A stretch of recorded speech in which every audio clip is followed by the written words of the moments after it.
Oh, I tell you what, we back in business, baby. Oh man, has it been like, it feels like it's been this long that we haven't done a stream together, but it's been months. Really been It's been real long. It's been months. This is what the streets. It's been long. Have been waiting for. The streets have been waiting, man. Real long. It's been as long as the Yankees' last championship. Yo. Oh, damn. Kept throwing fucking haymakers out the gate. There I am cursing in the first 20 seconds of the episode as always. I can't help myself. Where, Jaw? I can't help myself. We are who we are. Are we trying to clean up a little bit? No. It's not even that. It's just that Francis is playing winter ball. I don't know if anybody knew. Yeah, I signed a 90-day contract with El Glorioso. I'm taking a flight down tomorrow afternoon. I'll be in the lineup tomorrow night. Can I say that is very nice? What position you playing?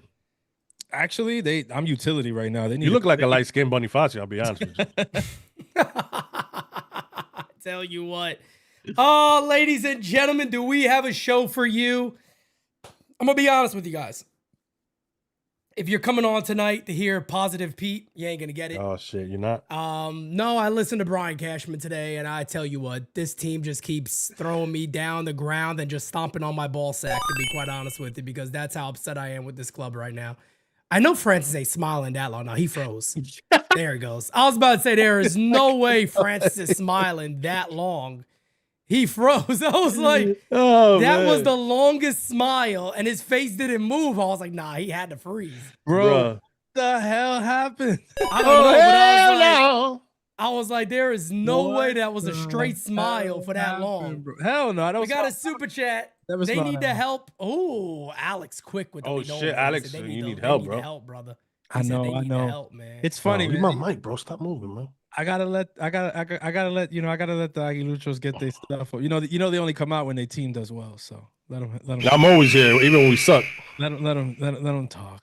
Steve says, "All pro, sup guys, cheers, let's effing go." I love the U. I love it. Let's start with this, man. We're gonna jump right into the big news, the thumbnail today. And look, we're not gonna spend a lot of time on this because we talked about this before the show too. It ain't nothing happening. You know what I mean? Paul Skenes is not going to be a Yankee, folks. No. Yet. No. But let's go ahead and read. This is from our good friend Randy Miller, who's not always spot on, but today he was because Ben Sherrington was basically, yeah. That's what Ben. I don't know why Ben Sherrington got so excited about it, but he did. Trust me, he wants to play for the Yankees. The Skenes teammate said. I've heard him say it multiple times. Sherrington's reaction, the GM of the Pirates. I do dismiss it, but I understand it, the Pirates executive said Tuesday at the Cosmopolitan. What we're going to focus on is just how do we win games with him in a Pirates uniform. I have a ton of respect for the Yankees, but we'll just focus on what we need to do. So again, I just want to throw this out there real quick. That is the GM of the Pirates acknowledging this, not really downplaying it, saying I dismiss it as talk or whatever it is, but I get it. You know, people want to play for the Yankees. I'm kind of surprised people want to play for the Yankees, but apparently they do. But I'll say this real quickly. It's not happening in 2026, folks. So if you're on MLB The Show and you heard this today and you immediately turned on the game, made a trade for Paul Skenes for everybody in the Yankee system, it's a little bit far-fetched because it's not going to happen. And we were talking about ballpark when it might happen. We think it's either the trade deadline of when he has a year and a half left. I think that's when you start hearing everything. Yeah, you got to get paid first. I mean, first and foremost, the guy's going to be arbitration eligible next year, and his first arbitration year should be the lowest amount of money he'll make. And there's a lockout potential. So, yeah, I mean, I still feel like we're years away. Francis. Yeah, I mean, it's a fun idea to throw around. I know fans are having a field day with this today. I saw like that was the post today. If you wanted to engagement farm, like that was it. Like that was it. That's what you do. Shout out to our guys Bronx Talks when they put it out there. That thing just blew up. Like it got like almost 4,000 likes on IG already. So. Yeah, and yeah, shouts out to them. They're doing great work. Great work so far, man. I like them over there. But yeah, I think honestly, that's all it really is right now. It's just a fun idea to kick around. I don't think anybody should put any real credence into that right now. You'll drive yourself crazy trying to come up with packages and returns and things like that that don't really, it doesn't warrant your time. It's not going to happen this offseason. It's not going to happen at the deadline. It's probably not even going to happen next offseason. Like, it's not going to happen at the next deadline. I would say maybe that would be the earliest. Like Kev just said, maybe, but I doubt it, man. I think we're still a ways away. He's got way too much control. And if the Pirates did, in fact, by some, miracle, decide to move him this offseason, they should be sued for organizational malpractice. I say this as a fan of a team who would love to have Paul Skenes on his team. But if the Pirates moved him now, like, you would have to look into that whole organization. You have to sue them. You have to strip the team from them. You have to do something crazy because there's no reason. Look at this. Why would you move this and you still have all that control available and you're not even paying him $1 million a year yet? And can I just throw one thing out there that just to kind of piggyback on what Francis is saying? Oh, throw it out. Based on numbers, Paul Skenes is the greatest pitcher to ever start a career. Oh my God. In the live ball era, there has never been a pitcher to start a career like Paul Skenes right now. He just won the Cy Young Award today along with Skubal. Kind of what was expected there, but yeah, I mean, look, it's fun to think about. It's fun to get excited about. It's off-season conversation. Everybody knows that. I'm not gonna spend a ton of time on this. I don't see the reason to because it's not gonna affect the Yankees this year. Now, I'll be honest with you. I did see some crazy takes, and it's always fun to talk about the crazy takes. The people that say, "I'm sorry, but I can't trade Cam Schlittler for Paul Skenes," and I'm sitting there going, I kind of don't have words for anything like somebody saying that. I mean, if Paul Skenes and the Pirates actually somehow manage to say, we're going to move him, but we need to be blown away. If you're Brian Cashman, you open up your roster and go, who do you want? Legitimately, who do you want? There is nobody. I'm going to sit there and go, can't do it. There's nobody. In a 7-game series, you got to think about it like this. That's games 1, 4, and 7. Guaranteed victories. Because you're supposed to be a World Series team. Is that correct? Am I right on that? That's right. I'm talking as if the Yankees in the LCS. Exactly. In the LCS. Exactly. That's how they're thinking now. Well, in the championship series, potentially. That's we could get 3 outings. Yeah, that's more apropos. And the only reason I know this because I watched a documentary about it recently. Dwight Gooden had an amazing start too. He did. Dwight Gooden's first 2 years were insane. Hell yeah. But to your point, I think, and we have this conversation a lot on Twitter, Francis, you're probably seeing a lot, the true aces of MLB. Because there are guys that are number ones. You can call them number ones, but there's a handful of aces. Yeah. And these aces, like the Skubals, the Skenes, the Crochets, by the way, lost. Boston is crying. They've been crying all day. I don't know why they thought Crochet was going to beat Skubal, but I mean, there's some numbers to back it. To be fair, yes. Can we just shit on Boston for a little bit? There's a couple, but there's not enough. I think we would. Can we all agree that the right man won? While there were a few numbers that did make you take a second look and say, "Damn, Crochet was really freaking good," it wasn't enough to dethrone. I mean, no, not at all. Not at all. I'm just saying, first of all, if he was if Crochet was a Yankee, I'd be coming on here right now saying he got robbed. I'd be coming on here right now and be like, wait a second. So I'm not going to knock Boston fans for being like, our guy lost. Yeah. I don't think he should have lost. I feel them on that. Crochet's a great friggin' pitcher. I mean, you don't really go wrong with either one of those guys, but well-deserved from both of those gentlemen winning the Cy Young Award this year. Obviously, extremely, extremely well-deserved. David Miser says, see 3 years from now when Colin Rodon is gone, then we can trade for him at that point. Might be the time they actually would look to move him whenever that is. Eli says, hello, Pete, Kev, Francis, Jira. All great NYY Underground chat fam. Pittsburgh can have Jones, Martian, Lombard for Skenes. I mean, look, there's no point even debating who they could have. They could have anybody. Yeah, they could have whoever the hell they want, and that's it. It's not even a topic of conversation. I will say this: if we can, don't you say it, Kev? Don't you go giving me no Cam Schlittler shit? No. The Yankees should have moved him for Paul Skenes. Well, we're gonna enjoy 2 years of Cam. We're gonna enjoy 2-3 years of Cam Schlittler anyway. By the time we move him, so I'm okay with it. But what I was gonna say Cam might become so good that you don't want to move him. Exactly. I'm gonna also say that if the Yankees, if this is true, if the Yankees confirm this, and this is true. Like we're saying that, yeah, it's Randy Miller, but it's pretty much okay. But the Yankees might just wait to free agency. We don't have to spend anything. If he really wants to be a Yankee, he's going to be a Yankee no matter what. 500 plus mil. No Yankee, doubt about that. At that point, here's the Cole question. and Rodon's contracts are off. Can I throw a question out there to you guys? Because this is what I was thinking about. I had to run my favorite place, Publix, early. It's Francis knows I had to run the Publix earlier, right? I'm running the Publix, and this is the things I think about in the car. You got to tell Kev about the different dragon's milk we found. Oh, forget it. This one was ass. Horrible. I can't wait. I can't wait. We got one saw Keeper something. It was like Keeper something. It was the red box. Something's keep. Yo. Something's keep. They should have kept that shit. Ass. It was horrible, dog. Absolute ass. That shit was horrible. Benny Winslow in the chat loves Publix. This is a smart guy. Anybody who likes, I'm moving. Where I'm moving to, there's no Publix. I'm very upset. It's almost a deal breaker for me. We're bringing Publix over. To bring Publix up. Good idea. Good idea. I'm gonna start a petition to get a Publix where I'm going. But I was thinking about this as I'm driving, right? I'm going, do the Yankees hold back on players now to make trades because the idea that maybe Skenes will be available? Like, do they? That's do also they possibility. dial back? Now, I will say this: you can run your business that way by projecting on to 2 years from now or 3 years from now, whatever it might be. You got to go ahead and make your moves. But I'm really wondering if the Yankees are like, well, I mean, hey, why do we have to trade Cam Schlittler? Who's out there? We don't have to really trade Cam Schlittler. We don't got to trade Ben Rice. We don't got to trade Dominguez. Well, they probably will, but we could kind of wait and relax for a little bit until that maybe does become reality. But right now we know it's not. So I kind of just wonder if that would be in the mindset. It shouldn't be, but I wonder if it is. I'm gonna go out on a limb and say no. I'm gonna say that if Brian Cashman holds on to any prospects, it's more because he has the trait of being a prospect hugger than anything else. I think that when it comes to Paul Skenes, there's a world where Cashman views it much like he viewed Garrett Cole, right? Mm-hmm. And Kev kind of just alluded to this.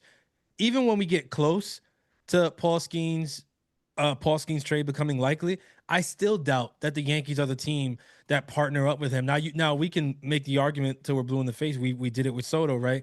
You kind of want the guy to come over here and experience what it's like to be a Yankee so that it makes it that much easier to resign him, right? We did that with Soto. Didn't work out. We didn't do that with Garrett Cole. And probably the opposite effect with Soto, by the way. We didn't do that with Garrett Cole and still ended up signing him. So there might be people in the Yankees camp that say, look, if we already have an in to kind of tell us this kid prefers us, why would we trade any prospect capital, people who can be here and help him when he's on the team? Why would we do any of that when we can sign him for just money? I mean, he's going to be the highest paid pitcher of all time when he hits free agency. We know that. The Dodgers know that. The Mets know that. Everybody knows that. It's going to be, I mean, at least that contract at least starts with a 5. At least. Okay? That's already the projection, 500 plus. At least. I mean, if he wins 2 more Cy Youngs before then, we're looking at 6 plus. But I'm just being real. Not on. It probably goes more than 500, to be honest. Yeah. No one had there's always these early projections, and then it obviously goes up 100 plus million more. And like Francis said, he's right. Everybody that's going to be involved. I mean, there's not one big market that's going to sit out on Paul Skenes. Bro. So everybody's going to be that's going to, you talk about when we do like a watch, Skenes watch is going to be friggin' nuts. Epic. I mean, that's going to be a daily live. Epic. I mean, that shit's going to be bananas. Pete, if you were a rival exec though, and you know that the preference on the kid was the Yankees, wouldn't you still just jump in as if at the very least the only thing that you did was drive the price up for New York? Of course. We've seen it in the past. Conversations. Yeah, yes, in free agency during the trade talks, I don't know if many teams dipped their toes in that water then knowing that Paul Skenes would probably sign with the Yankees anyway, and you got to give up a haul for him. So that might limit the Pirates' pool too. If he's the dip, but here's the thing. When it comes to the trade though, if he's the difference between a DS exit and a World Series appearance, I still think a lot of teams say, you know what, fuck it, send the prospects. Fuck those prospects. We've seen that in the past where it's like, look, fuck them kids. This team is literally one pitcher away, right? So say 3 years from now, like I don't know, I don't even want to think about like the team or whatever, but like I don't know. Say Arizona Diamondbacks, or maybe the Phillies, right? Say 3 years from now, the Phillies. Oh, you know they're doing it. And they're like right there, but they're like on the cusp, and they're battling with the Dodgers and the Mets. And everybody and their mother knows, look, the Phillies get a freaking frontline starter. They might go all the way this year. I think they make that trade. Even if they say he's going to leave you for the Yankees, I think they say, oh, well, we're going to get a ring first. Straight up. Yeah. Well, let's talk about the news that does affect the New York Yankees this season. Brian Cashman. Brian Cashman talked to the media today. And I'll be honest, I'm kind of hard pressed to even press play and hear him. I almost don't want to. But you know, there's some of the stuff that I think as a fan base we all have to hear, so everybody kind of understands where the reaction's coming from. So I'm gonna play it out loud so we all can hear it. This is the first question. This was the first kind of big topic of the day was payroll. And you know, Brian Cashman every year says, well, you know, I don't have the ultimate number yet. He says the same comment every single year. Nothing changes. They don't have the ultimate number yet. And the Steinbrenners are always invested in putting back money into the team and blah, blah, blah. So let me play this first and then we'll react. And then I want to touch on what I think was maybe one of the biggest comments regarding Cody Bellinger. Okay, great. Cash, it's been reported that Hal would like to drop payroll below 300 million. Is that your understanding of where you guys are at? Oh, look at this fuck. I don't know if I don't know if that's where we're at. I know that you know, we are always fluid with our payroll situation. And out of all the things that we have here in the organization, payroll usually is not an issue that we've had to deal with much of. You know, they've always been supportive. So I think it's always obviously something we play with, but we're pretty strongly invested. But what an ultimate payroll number is going to be, I haven't gotten that from Hal Stein. All right, so there you go. I mean, you know, Likes to play with himself. Got it. He likes to play around with himself. We know Understood. that. Look, Joel Sherman is fairly close to the Yankees. We hear Joel Sherman kind of be a bit spot on, more so than I would even say John Heyman. I think when it comes to the Yankees, Sherman's kind of spot on more so. But he had the rumor out there that the Yankees may go to 275, 280 around that number instead of going back to 305, 310. And all that other stuff. I'll say this right now, man, and I'll leave it at that. And I've said this before, and I'll just keep repeating it. And that's it. If the Yankees' payroll's at 275, 280, they might as well just sit out the season. If their idea is we're not gonna put pedal to the metal now, forget about it.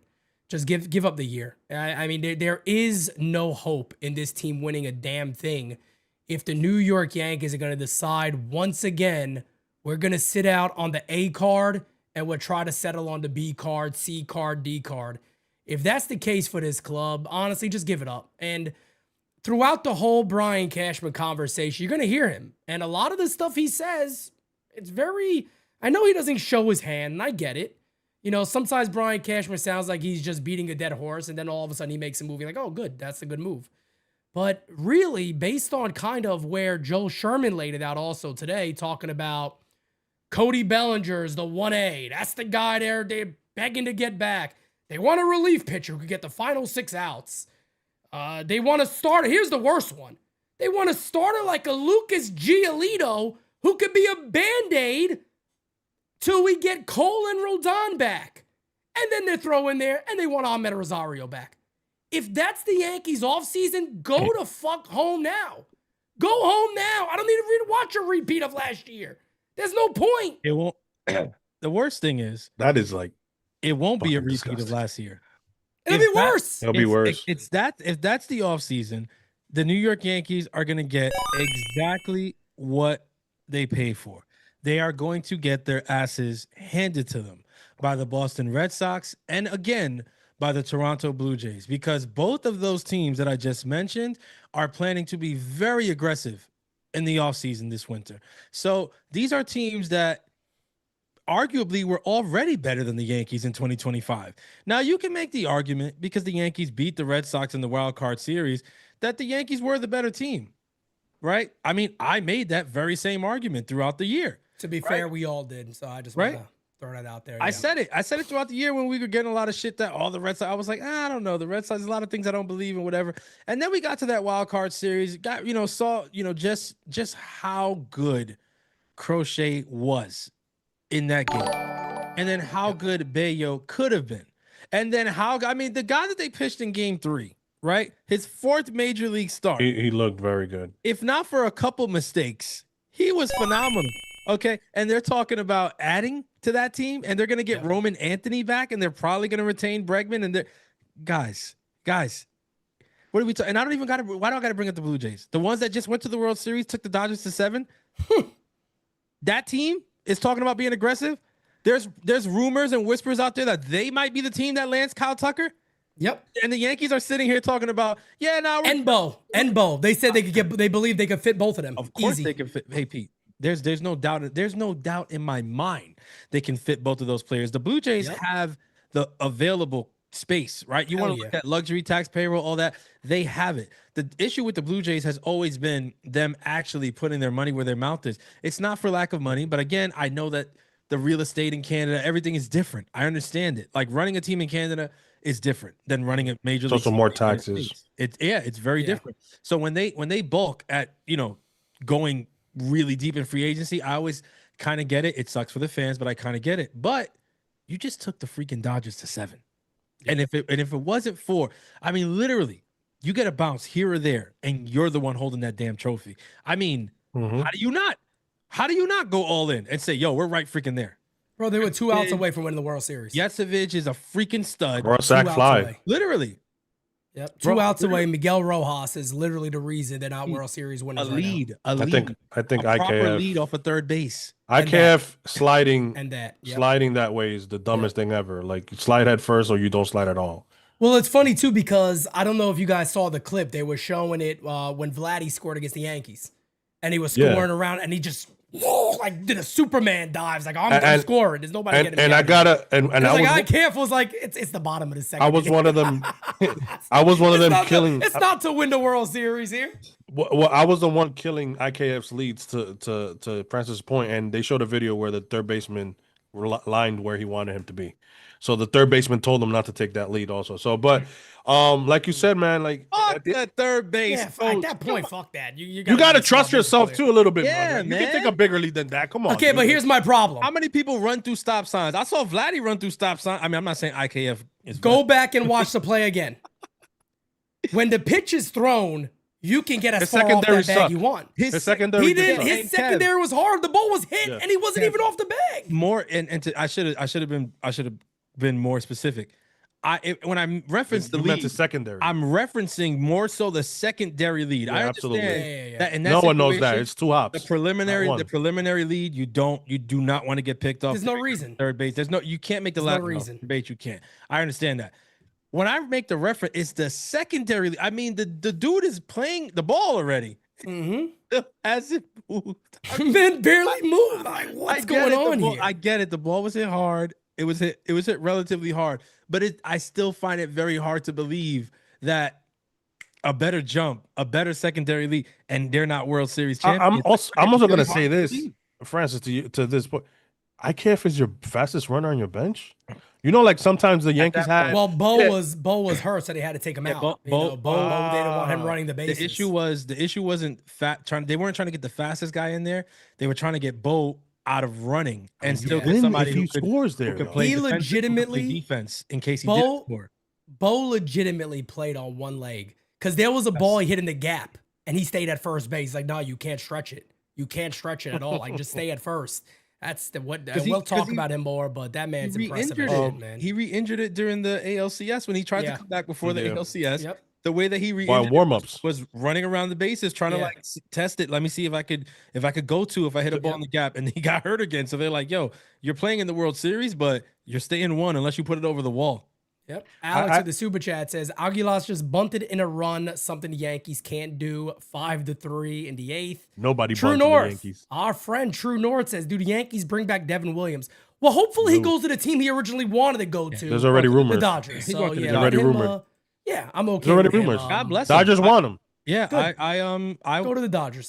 You know what? I'm cool going half on his plane ticket there. Honestly, I'm 100% okay. I'm not. Devin Williams should be back. The moment that he puts on that Dodger uniform, that profile picture needs to be changed, or else NYY Underground will be. Oh no, he took it. You want to laugh? It's already down, Francis. No, you want to know when he took it down?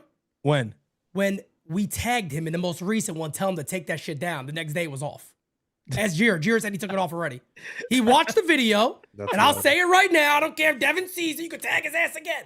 He watched the video of us saying he stole that shit without even saying a thank you, and he took it down the day his name popped in the thing that he watched it, and it was off immediately. Never even said a thank you at all, nothing. So go ahead and see your ass out Devin, to Los come Angeles, back. Come please. back, Devin. Come back. No, Devin, do not come back. Brian Cashman, do something smart in your life and don't bring him back to New York. Trust me. You know what's crazy? We wouldn't have had to play a wild card series if Devin Williams wasn't a Yankee. I didn't know. And if our manager had a little bit of courage, Booney. That's a great word to change from the other thing you normally say. I didn't know. Well, he's using Boone's words against him there, but I didn't know that he took it down after that. And you know, that's even more upsetting, bro, because literally, like, I feel like most guys would have saw that clip and say, "Oh, damn, yeah, I guess time got away from me, and I never did reach out and say thank you for whatever."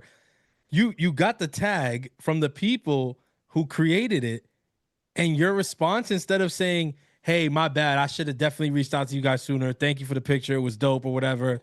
And your response was taking it down? He took it, bro. And Jira's right, because Jira told me, she goes, bro, she messaged me. She's like, he just saw it and his picture changed already. He did it immediately. Upon seeing it, he took it down immediately. Eli says, with Garrett Cole's contract and most likely retirement in 2028. Okay, he's retiring in 2028. Skenes would definitely fill that void. Indeed, he will. J-Rod says, Skenes wants the Yanks and I want the lottery. That's a great idea. So, Oh, he'll fill it all right. Let's talk about Brian Cashman's big comment today. His 1A, his top priority. Before we move on, Go ahead. just to the two of you. What'd I do? Yeah, no. If you had to guess right now, is the Yankees payroll over or under 290 million on opening day? Francis, I gotta live for something. Besides my family, I gotta live for something else. And I gave up everything to run NYU. I gotta sit here and say it's gonna be over. Because if it's not, Pete Simonetti may not be here on opening day. Okay. Kev. I may be done for life. That might be it for me. So over or under 290. But to be clear, for you to reset, you got to be under 240. Yes. No. I think it's less than that. I think it's a little higher than 244. 244 is a new cap for next year. It's 244. But the Yankees literally right now, if you go to spot rack, right now, yeah, they're at 260. But I mean, that could change. That, if anything, when Trent declines his QO, correct. When they non-tender Mark Leiter, the money's going to go down. Well, that's what I'm saying. I think right now it's actually 255 because they declined Loizaga. I think that adds into it. If they choose to get lower, the team's going to be worse than what it was last year. Way worse. And this, again, why is it even a conversation? It shouldn't be a conversation with Judge and Cole. It's about the bill. It's about the bill. The number, man. I'm so tired of this. The number I'm is tired about of the being bill. a Yankee fan and sitting here and talking about money. It's unbelievable that we're sitting here as Yankee fans. This is why this is the laughing stock of baseball. This is why Yankee fans have become the laughing stock of every other organization. I can send it to you. They look at us and they laugh at us because the organization has done this to us. This is a major league club that, as Francis loves to point out, makes more money than everybody. The Dodgers are sitting there saying, we have done the Yankees better than the Yankees. And we're here talking about, if you had to guess, is the Yankees payroll going to be over 290? Think about how insane this shit is. This is what they've done. The way he laid it up is hilarious. No, I have to. I have to. No, you gotta ask. I gotta say over to answer your question. I have to ask. I have to. Kev, where are you? Because you didn't answer it. No, over, well, I'm saying it's over as well because my whole thing. But I want to add to Pete's point.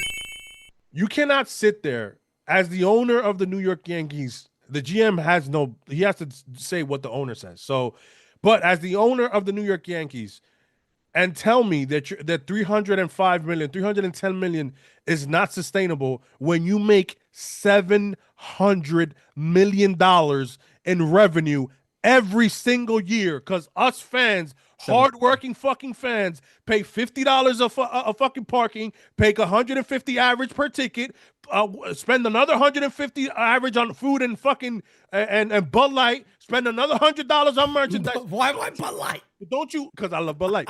Don't you dare. Don't you dare tell me that it's not sustainable. You're full of shit. And I understand that this may be your only source of fucking income, which I don't understand how you've had money for so many years and you have to fucking live and die by what the Yankees give you in profit. You should have eggs in other baskets. That's obvious. So why is it so hard for you to fucking spend, man? I hate hearing that from the owner. It makes no fucking sense, man. And you know what it is too. You know what gets me angry? Baskets though. He's got NYCFC, AC Milan. He's got that's F1 teams. He got all the F1 teams. What F1 team is he? I forgot, but he owns an F1 they're thing, doesn't he? I don't know. I'm not drinking Heineken crack on that. That's ass. He's invested in F1. Isn't that what the No, you know what? The nephew does. Isn't that what the nephew does? F1? You might be right. Yeah, I think that's what the nephew does. The one they're trying to groom to take over the team eventually. I know that they're invested, but I'm just saying, like, that's why it's funny when they bring up that whole point about Sherman brought it up that, you know, his people that are close to the Yankees tell him that the Yankees lose money every year. I'm like, and you believe that, Joel? Like, listen, love Joel Sherman, love him, because honestly, out of any reporter that's covering the Yankees, he's the most honest by far. Yes. He's the most honest by far. And I get it. We don't want to hear what he has to say a lot of times because he's saying things that piss us off as fans. See, don't kill the message. He's relaying very good information most of the time. So I believe that somebody somewhere told him, well, you know, the Yankees are losing money every year. But my thing is, Joel, really? Joel's a smart guy. like really? Joel don't buy it. He doesn't buy it. Really? They're losing money? I don't believe he buys it. Absolutely not. Our good friend Rod Thompson says, my issue is that there is not a statement from the front office or Hal reassuring fans that they will commit to putting the best out on the field. They are playing everything close to the vest and not saying shit. You know, they don't have to tell us what their moves are. They don't have to do that. I always say that. You know, we're privy to certain things. There's other things we're not necessarily privy to. But when it comes to apologizing to the fan base, you got publicists. There's no doubt about it. Tell Jason Zillow, instead of shutting people up, write a fucking note for us and send it out to the fans out there. Aren't your fans worth enough to just simply say, instead of sending out the stupid thank you fans thing every year? Once you guys lose, there's oh, thank you fans for being dumbasses and supporting us all year. Appreciate you. Listen, do it again next year when we're looking to dial back payroll. What is so hard about simply writing something like Steve Cohen did and simply saying, we apologize. We did not get the goal we wanted to get. We failed in 2025. Our goal would be not to do the same in 2026. And the expectation is we'll do everything in our power to make it a better club. That's it. I just did it for you. Release it as a Twitter statement. Done. One big difference.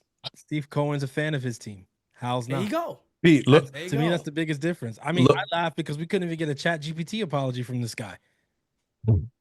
He checked Discord, and I put the list of all the. This is last year's because this year's I haven't found it, but it's just to show you the amount of payroll that the Yankees spend compared to how much they make and where they land above when it comes to all 30 teams. They're in the middle. Oh yeah, they're right there. They're ranked 11th. And it makes no sense for a team. Listen, I don't expect them to be the Dodgers in 70 or 65%, but you could be 55 to 50. Well, why can't they be 49? Why can't they be where the Dodgers are? Well, because the Guggenheims, they have 2 billionaire owners. Those top two teams that spend that much, and that's why I'm saying that maybe he has to sell a portion of his to a billionaire. Pete, I've said that. Maybe you got to get a Jeff Bezos in here. No, you don't want it to be Amazon Stadium because that's what it's going to be. There's going to be drones flying over in the stadium. You're going to be able flying people's Amazon orders while they're at the game. You're going to be able to receive an Amazon package while watching it's going to be, you don't think, let me tell you, if you were Bezos, you don't want to name that Amazon Stadium? Bronx Zoo, Concrete Jungle. Of course. Amazon. You want it to be named Amazon Stadium. It's not even going to be called, it's just going to be called the Amazon. Yeah. The Amazon. Listen. Yankee Stadium at fucking Amazon. Listen, the new warehouse. Here's my new Amazon warehouse. Here's my thing though. There's ways to get around the naming rights thing if you don't want to give it away completely. Dolan is very, set about the naming rights, at the Garden, and when Chase came in, it was Madison Square Garden presented by Chase. It could be Yankee Stadium presented by Amazon. Oh okay? God, please. The point is, We're really gonna sink this low. No, listen. The point is, this guy wants to operate like he's losing, like he's hemorrhaging money, right? Like he can't afford to continue to put these payrolls out. I mean, he's been to Sherman's credit, it's true. Hal's been saying it. He's been dog whistling for years now that the $300 million payroll, it's just not sustainable. And, you know, Yes, he has. I mean, fair. He's been saying that forever. He's been trying to say this forever. Now, here's the thing. In reality, is that true? Yeah, it's true. For the Pirates, for the Guardians. It's true for the teams that just can't do it. For the Tigers, maybe, even though look at how much money they spent. They've spent a lot of money. Right? Yep, they've spent a lot of money. But don't tell me, that the New York Yankees, who net $750 million plus in revenue, can't spend less than half of that on payroll every year. Who do you think you're talking to, Hal? This is not the bumpkin Yankees. This is the New York Yankees. New York. We know money. We know finance. Okay, it's our lives. Everything. New York Minute, man. Everything in this city runs fast. It runs on money. We know. You can't lie to us. Kansas City is sitting there at 51%. Kansas City is sitting at 51% of their payroll, right? You got the Angels at 52, the Texas Rangers at 57, the Padres at 63.8%, Arizona 66.7%, and the lowly New York Yankees sitting at 49%. Now, I think we've also kind of sat out there and said, my expectation is that the Yankees need to have a payroll of $400 million. I don't think the Yankees got to have a payroll of $375. We've said that. Francis, by the way, the other episode you guys remember we did designated spinners. Francis goes, Pete, if that's the moves that you want to make, your payroll is probably like 295, 292, literally, maybe 288. Like that's kind of the numbers that I came across, and I'm like, I'm okay with that if that's the team they put out there. Problem is the Yankees are, again, based on what Sherman said, and it kind of correlates with what Brian Cashman said today. It really feels like the Yankees are playing in the B, C, and D pool again. They're not sitting there going, these are going to be our top priorities.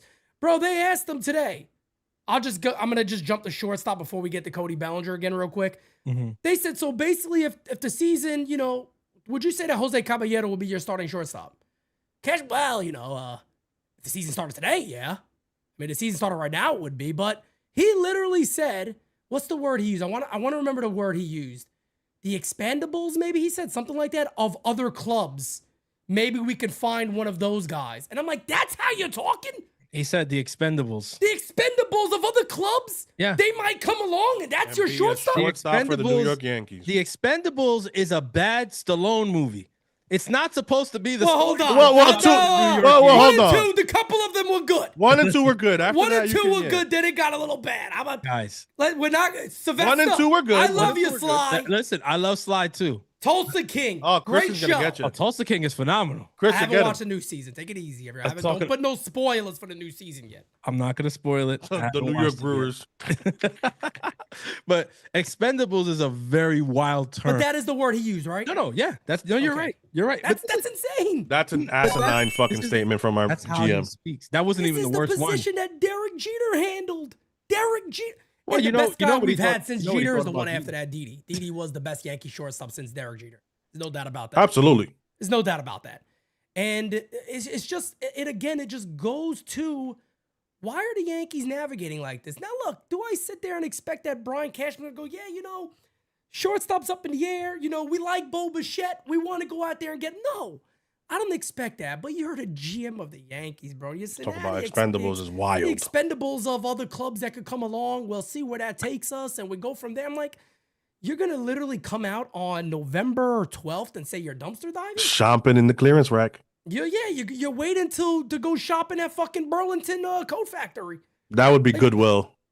Goodwill. There you go. Burlington is actually the waiver wire, which he doesn't shop there anywhere. He should shop there a little more, to be honest. He shops the people they release. Bro, when I was looking at Spot Track, fucking Brendan Schumacher, whatever the fuck his name is still part of this team. God, please. He's set to make $800K next. Why is he even on this fucking 40 man? A guy in 2025 named Brendan Schumacher. Now, if he was a race F1 driver, that's the name you want. Schumacher, you know what I'm saying? But not as a fucking shortstop for the New York Yankees. And Pete, to your point, it's just tiring to hear this word salad and this is why you see that the Yankees love Boone, because they both talk out of their ass. It's word salad. All three of them dancing all around to say nothing. All three of them, bro. When Hal talks, it's the same shit. No I mean, we haven't laid eyes on him. We don't know if he's even alive. We haven't even got the sign of life. But I got no idea where he is. Nobody knows where he is. We have no. And you notice we've now seen Cashman 3 times since the end of the season. Nobody even dares to ask him about Hal Steinbrenner. Nobody. It's like legitimately not allowed to be asked. We've heard from. I heard Seattle. I obviously heard the Mets. Toronto. I feel like Toronto. Toronto. Everybody. Hal, where are you? Nowhere. Nobody knows. But when he does speak, guess what? He sounds just like Cashman and Boone. The 3 of them are 3 peas in a pod. It's word salad express, and there's no real answer. We should take bets on this. Over under. When is he going to speak? Before January, after January? I go after. You would bet after? I would bet. I don't know why I feel like you're going to see him pop up in December at some point. In the winter meetings, I think. At the winter meetings, yeah. Typically, he'll do like a 5-minute segment, and then he bounces and goes back on vacation. I got him doing an interview with Meredith Marakovitz, much like I can see that too. In the new year. I mean, Pete, honestly, I've lost complete faith in him. I used to say that I believed that he cared about the team. As recently as last year. Yeah, not as recently as last year, I was saying this. And then fast forward to this year, and the way this season ended, and the quotes that we got immediately after from everybody but him, and the fact that you can't even show your face, that you can't even send a message to your fans, and that you think it's good enough that Brian Cashman and Aaron Boone are up there taking the hits, but you don't got to show your face. You paid for this fucking team. Yeah. And we're giving our money to you. And you can't even dignify us with a response? That's the toughest thing that I have trouble with. And maybe it's because I didn't grow up a millionaire. So it's kind of hard to understand it in that sense. But I just can't imagine a world where I'm paying over $300+ million and year after year, you see what happens at this club and you sit back and you just seem to say, well, bunt more next year. It's like the comments he makes is like, bro, you really don't care. Like, you don't watch none of the game. You can't. Because there's no way that could be your reaction. Oh, I took notes on the meeting. You weren't there. I took notes on the meeting. He said, I took notes. They gave me notes and I read it afterwards and it apparently got a little heated. You were not present. When you're in the meeting at work and the big dogs are not there, you're like this. And you're talking, having a conversation. As soon as the big dogs come up, you sit up. Yeah. You think clearer. You start thinking, oh shit. When you don't, your job is not in jeopardy, and you never see the guys that make you feel that way, and you're always told that you're the best in the business, like you're some fucking child. Like, what do you expect from even the front? This goes down. This is happening in the clubhouse, and it's happening in the front office. Yep. For them 2 years ago, remember, people, when me and you made the live, that they said that, yeah. Well, no, they're not going to audit us. They're going to show us how they audit, and we're going to audit ourselves. What kind of fucking that's dumbass statement is that, bro? Absolutely insane. That was crazy. The whole audit thing was nuts because you had fans that were actually a little excited about that. Well, like, I guess maybe that. You're right. We were all talking. I remember when it came out, like, I guess that's a good thing. And then they're like, we're going to audit ourselves. Oh my God. And then you don't hire people from other organizations that you're trying to emulate. You're trying to emulate the Rays. You're trying to emulate the Houston Astros. Right. Hire them when you get released. You don't hire anybody. You keep the same fucks you have for the last 25 years. Yeah. But Kev, that was the biggest tease about the audit. They went to Zealous Analytics. Yep. Zealous was founded by the people who developed the Dodgers system from the ground up, from nuts to bolts. That's why I was like, oh my God, this is going to be so good. These guys know what they're talking about. These guys went to the Rays. They revamped everything. These guys went to Baltimore. They revamped everything. These guys are phenomenal. They're going to come. They went and talked to them and said, how do you guys do it when you analyze other teams? And they told them, and they said, okay, thank you. We're going to do it to ourselves. Yeah, it's insane. We got a couple of super chats we'll get to, and we'll talk a little about Cody Bellinger and hear what Brian Cashman had to say. Cody. Eli adds in, whether $275 million or $300 million, it's only $25 million. $25 million a year is just ridiculous. Jordan, what's up, man? He goes, invest in your team. Who knows how much money you make if you bring a chip back to NY? Mets lost $350 million, and the Yankees weren't on the list. Grow a pair. Let me tell you something, man. The Mets had a very tough year, and they got beat up in the newspapers for it. You know, this is a team that went out there, like we said, they added a lot. But look, I tell you this right now. There's a lot of rumors out there saying that the Mets are going to look to add more again. And they're going to just keep going for it and not kind of dial it back and slow down. They're going to keep pushing forward. And the biggest news to me of early in the offseason was the reports that came out of LA that said the Dodgers are looking to buy. Yeah. And I'm like, this is a team that's won back-to-back. And they're like, in. yeah, why would we slow down now? Like, it's worked. So why would we change what we're doing? And they have out-Yankeed the Yankees, folks. But let's go ahead and get to Brian Cashman's comments on Cody Bellinger. Here we go. Hey, Brian. Do you view bringing back Cody Bellinger as your top priority this offseason?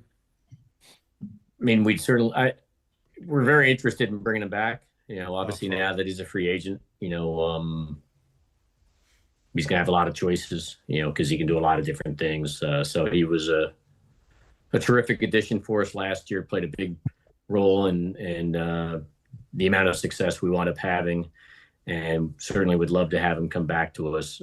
Where discussions with us as well as, you know, with others, because, you know, Scott Boras is out having the conversations as he always would, you know, remains to be seen. But, you know, he certainly, we'd be better served if we could retain him. But if not, then we'll have to look at, you know, alternatives, ways to fill it and see where that takes us. But it's pretty early in the process, but I said it before and I'll say it again. Of course, we'd like to have him back. First of all, one of the big things that kind of grinded my gears there is him talking about the success that the team had, which is absolutely bananas because there was not success from the New York Yankees this year. But they'll go ahead and talk about success and all this baloney here. Mr. Magoo. Yeah, Mr. Magoo. You're right, Siciliano. That's right, man. But, you know, Scott Boras is the agent, and as Benny in the chat says, is Boras good or bad for baseball? I think he's just a great agent. I don't want to say, you know, if he's good or bad. There's been a lot of stories that we've heard, you know, of maybe sometimes kind of people being led a certain way that benefits him more than the player. Mm-hmm. We've heard that personally from a lot of people that we've actually spoken to directly. So is he a good, I mean, it's hard to say he's not a good agent. I think he's the best agent in the game by far. That's why everybody goes after him. Imai, by the way, is a Boras client. So a lot of people out there already saying, you know, Akamoto. So a lot of these guys are Boras clients for a reason, folks. He's going to get them a great deal. He's going to make them a lot of money. But Cody Bellinger, man, I'm going to look. I've had a lot of people say, Pete, why have you turned on Bellinger? Why are you against Cody Bellinger so badly? And I'm saying, no, you got me wrong.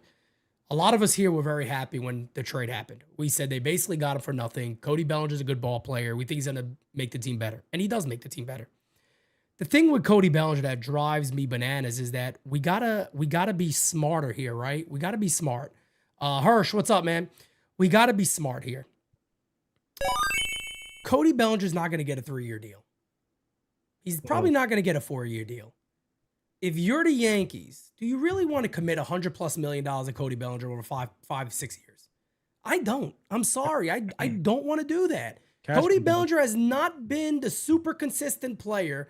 Yeah, people go, well, Pete, the last 3 years. Yeah, the last 3 years has been somewhat consistent, but not to the top of you bring a guy in and you're like, all right, I know what he's going to give you.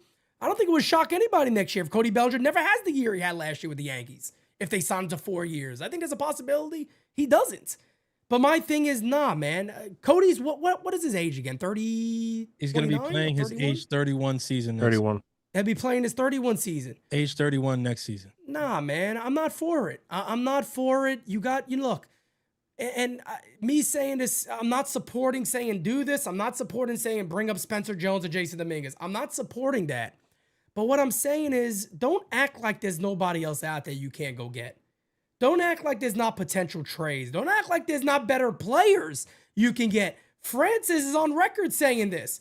if you're gonna look to invest that type of money in Cody Bellinger, you better be talking to Trey Turner. I'm not Trey Turner. Tucker before that. You better be having conversations with Tucker first. He's not wrong. And I'll take it even further. If you're having those conversations with Bellinger, you better be bringing up that contract to Bo Bichette. Even more so. We don't have a need for shortstop, Pete. Well, yeah, of course. I know. We got an all-star that got shoulder surgery now. He's expected to be so much better when he gets back from shoulder surgery. We'll see. Listen, I don't think the free agent pool is that lucrative this year. It's not. But so that's why it's a bigger issue, and people are using they have to get this guy or that guy. But I agree 100%. Bellinger's going to look to command at least the AAV somewhere near, maybe give or take, I would say what, 5 to 8 million from Tucker. If Tucker's making 35, he'll make 27. If Tucker's making 40, he'll make 30, 31. I think Bellinger gets in the mid to mid 20s. Well, that's what I'm saying. Yeah. So and you're right. So the Yankees have to sit there and say, well, should we go with this guy for 5 years with that, or should we just go with Tucker for 8 or 9, and pay more and get a much better caliber player all around? So it's funny that he said that Bellinger's the only 5-2 outfielder. I mean, Kyle Tucker's right there. Like, what are we doing? He's a 5-2. I consider him a 5-2 guy. So because Brian Cashman traded for him, so he's better than everybody available. Correct. So that's simple. The Yankees, again, we don't know, and the Yankees always try to keep this under wraps of where they're looking at in the free agent market. But to your guys' point, the Yankees have to make a decision ASAP because, again, we have to say it. You have the best hitter in baseball. Yeah. You have a fucking cheat code. He's a cheat code. Who gives you back-to-back seasons at 200 plus WRC plus OOPS plus? Judge. MVPs. He'll win it tomorrow, folks, by the way. Bro, he'll take home the MVP award tomorrow, Cal Riley. You have a cheat code. You have also Garrett Cole, who's top 5 until he got hurt, top 5 pitcher in baseball. You had those 2 guys to start your core. You chose Volpe. That's your fault to add to that. That's not on us. We were iffy about Volpe from the start. But now you're gonna be reserved when Judge is at the later part. Probably we don't know when that bottom part of the peak is gonna happen, but we gotta say it's gonna happen soon. It's malpractice. So it's not time to take your foot off the fucking gas. It's malpractice, man.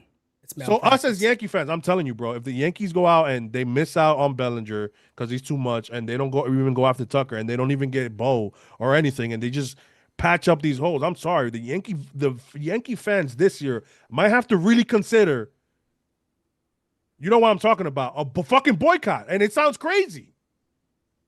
Listen. It's never gonna happen. I tell people no, this it's all never the time. because I like, get it. It's a tourist attraction. That's the Yankees. The greatest thing in the world for the Yankees is that they are the New York Yankees, not the New York Mets.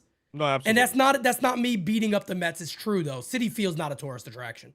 I don't think many people traveling from Europe go. Most of them might say, "Who are the Mets?" Who don't really watch baseball. Who's that? Like, Pete, even if I gotta go to Yankee Stadium. I know the Yankees. Yeah, I gotta go to that stadium. Even if we go and we do what the Knicks fans did and put paper bags in front of our face, people laughed at the Knicks. But those look are at the good Knicks. ideas. Look at the Knicks now. Hey, showing off. Dolan said, like Dolan, those aren't bad ideas. When the Knicks did that, Francis, you remember, Dolan was still hands-on with everything, and Dolan said, fuck, if this is how they feel, I'm looking like a moron. I'm going to take my hands off. Dolan's now playing music. Yeah. He lets the front office deal with the Knicks. He's off. Well, he did the right thing. He got the right people involved. He got Worldwide West and Leon Rose, and the rest is history. Look at the team that he's built. I mean, people say what they said about Tibbs, but I think Tibbs was the right call at the time. It didn't work out. Now they got Mike Brown. That offense looks completely revamped, even though Brunson left today with an injury. Fingers crossed it's not too serious. But you gotta have the balls to make moves like that. Bingo. Hal Steinbrenner, I'm sorry, bro. Like I want to be respectful. I want to be nice or whatever, but I don't know. Like I'm at my wit's end of trying to find words, and I consider myself a pretty eloquent speaker. I can't find a way to say it nice to him anymore. I can't. I'm out of it. Like I don't know how else to say it with Hal Steinbrenner. You don't got it. bro. You don't. You don't. You look at this strictly like a business, and that's it. That's all it is to you. There's no That's not the emotion. There's Yankees, no man. passion. That's There's not no the nothing. Yankees. You And can't run the Yankees that exactly. way. I'm sorry. That's exactly what I was about to say. You can't run the New York Yankees that way. I'm sorry. And look, people are going to say, oh, that's your bias talking or whatever. I'm sorry. But call it bias, call it whatever you want. If this was one of those other teams, I'm not going to name them because I don't want to make anybody feel worse than they already probably do rooting for these fucking asshole teams. But you guys know who I'm talking about. If this was one of those teams, okay, fine.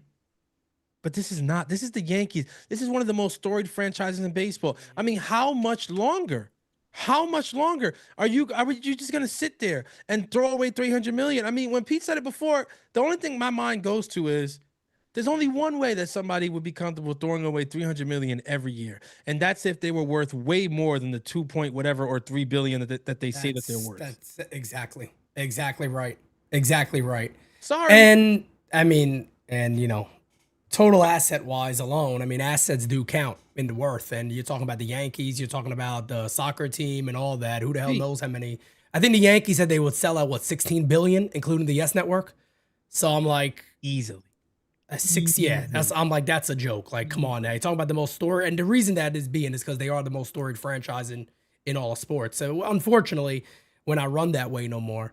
David says, if you listen to Scott Boras, he already said he had an in-depth talks with Bellinger, so I do believe that is the pick. Alex says, Aguilas wins with a Cano strikeout, improved 13-3, leading Lidom, I believe. Mierda, Palisade. They're leading, so that's where they are now. We didn't play today. So. I'll tell you this. Also added in on the Brian Cashman conversations, he did ask about Trent Grisham. He did say that, didn't say anything about the report that Grisham is expected to decline the qualifying offer, which I assumed he would decline the qualifying offer. John Heyman is saying that he is expected to do that. He also went in to add that the Yankees will indeed continue to talk to Trent Grisham on bringing him back. He did say that. Because, again, folks, let me tell you guys, I'm trying to teach everybody something here. I'm trying to teach everybody about Brian Cashman. Brian Cashman is so ego-filled. He is so proud to sit there and say, people talk about this Juan Soto move, and apparently there's now rumors of people in the organization. You regret that. They regret that. They regret they traded for the Randy guy Vasquez? who took him to the chip. Randy Vasquez? For the guy who took him to a World Series. They regret it. But Brian Cashman is proud to tell you, Trent Grisham was a part of that deal, and he had 30-plus homers for us. Yeah, we could bring him back, even though his defense was basically almost ass level last year in center field, because there was many balls that were routine fly balls over his head that nobody wanted to talk about. But God forbid Jason Dominguez bobbled the ball left. All hell broke loose. He was a bad defender last year, and people don't Thank talk you about for that. just saying it, because I'm not the biggest into the defensive analytics and all that. I'm still learning, and I'm proud to say that. I'm still learning all that game there. But at the end of the day, so are at the end of the day, metrics. they're definitely, believe it or not, so are they? I could work for the Yankees. I could work for the Yankees at this point. But this is my problem with this club, and the problem is Brian Cashman. The more you talk about it, the more of a problem he is. Because these are players that Brian Cashman traded for. And I'm telling you guys, don't be shocked if the Yankees are in deep talks and continuous conversations with both of the outfielders that left last year. Wouldn't shock me one bit if Bellinger goes elsewhere. They bring Trent back on a 2 or 3 year deal. None of that stuff would shock me. Trent fucking Grisham. I would not be surprised one bit, because that is who this organization is. That is what Brian Cashman is. We've seen it time and time again. It is who this man is. He is so ego-filled that he loves the idea of sitting there saying, I got it right. But one point I do want to make regarding Jazz. Surprisingly, he didn't sound overly excited about extending Jazz Chisholm. Because he was like, if you remember, I might have to play it. Because at the end of it, you should play it. He said something along the lines of like where the numbers are or something like that if it's in our range.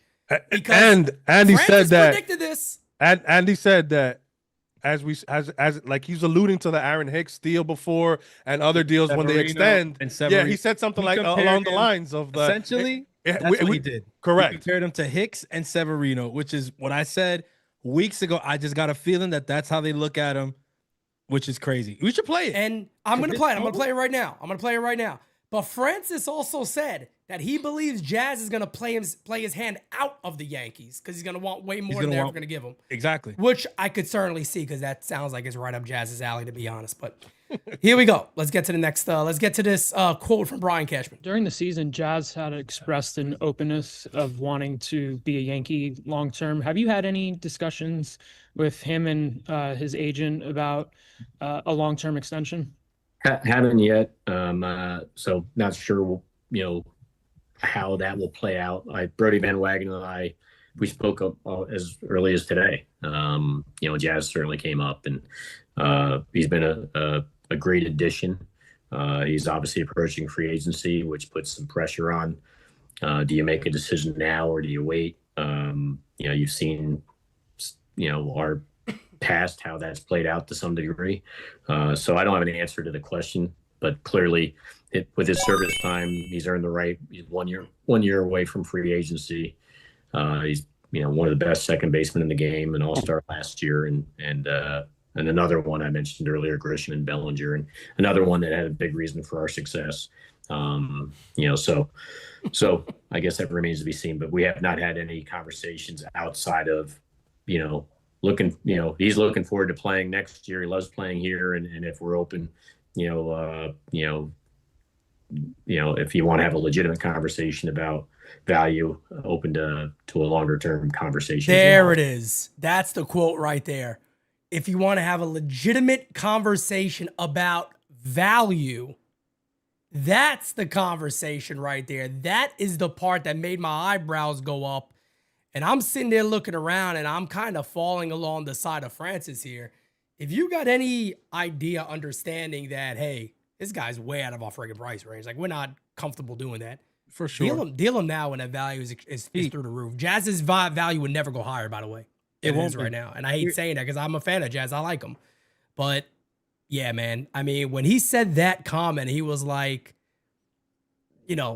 on value, when I have a legit conversation about value, we could talk. But until then, I ain't going to play the game that you guys are looking to play. And those words were sent directly to one Brody Van Wagenen, yep. who he name dropped at the beginning of those comments. I've spoken with Brody. So as soon as today.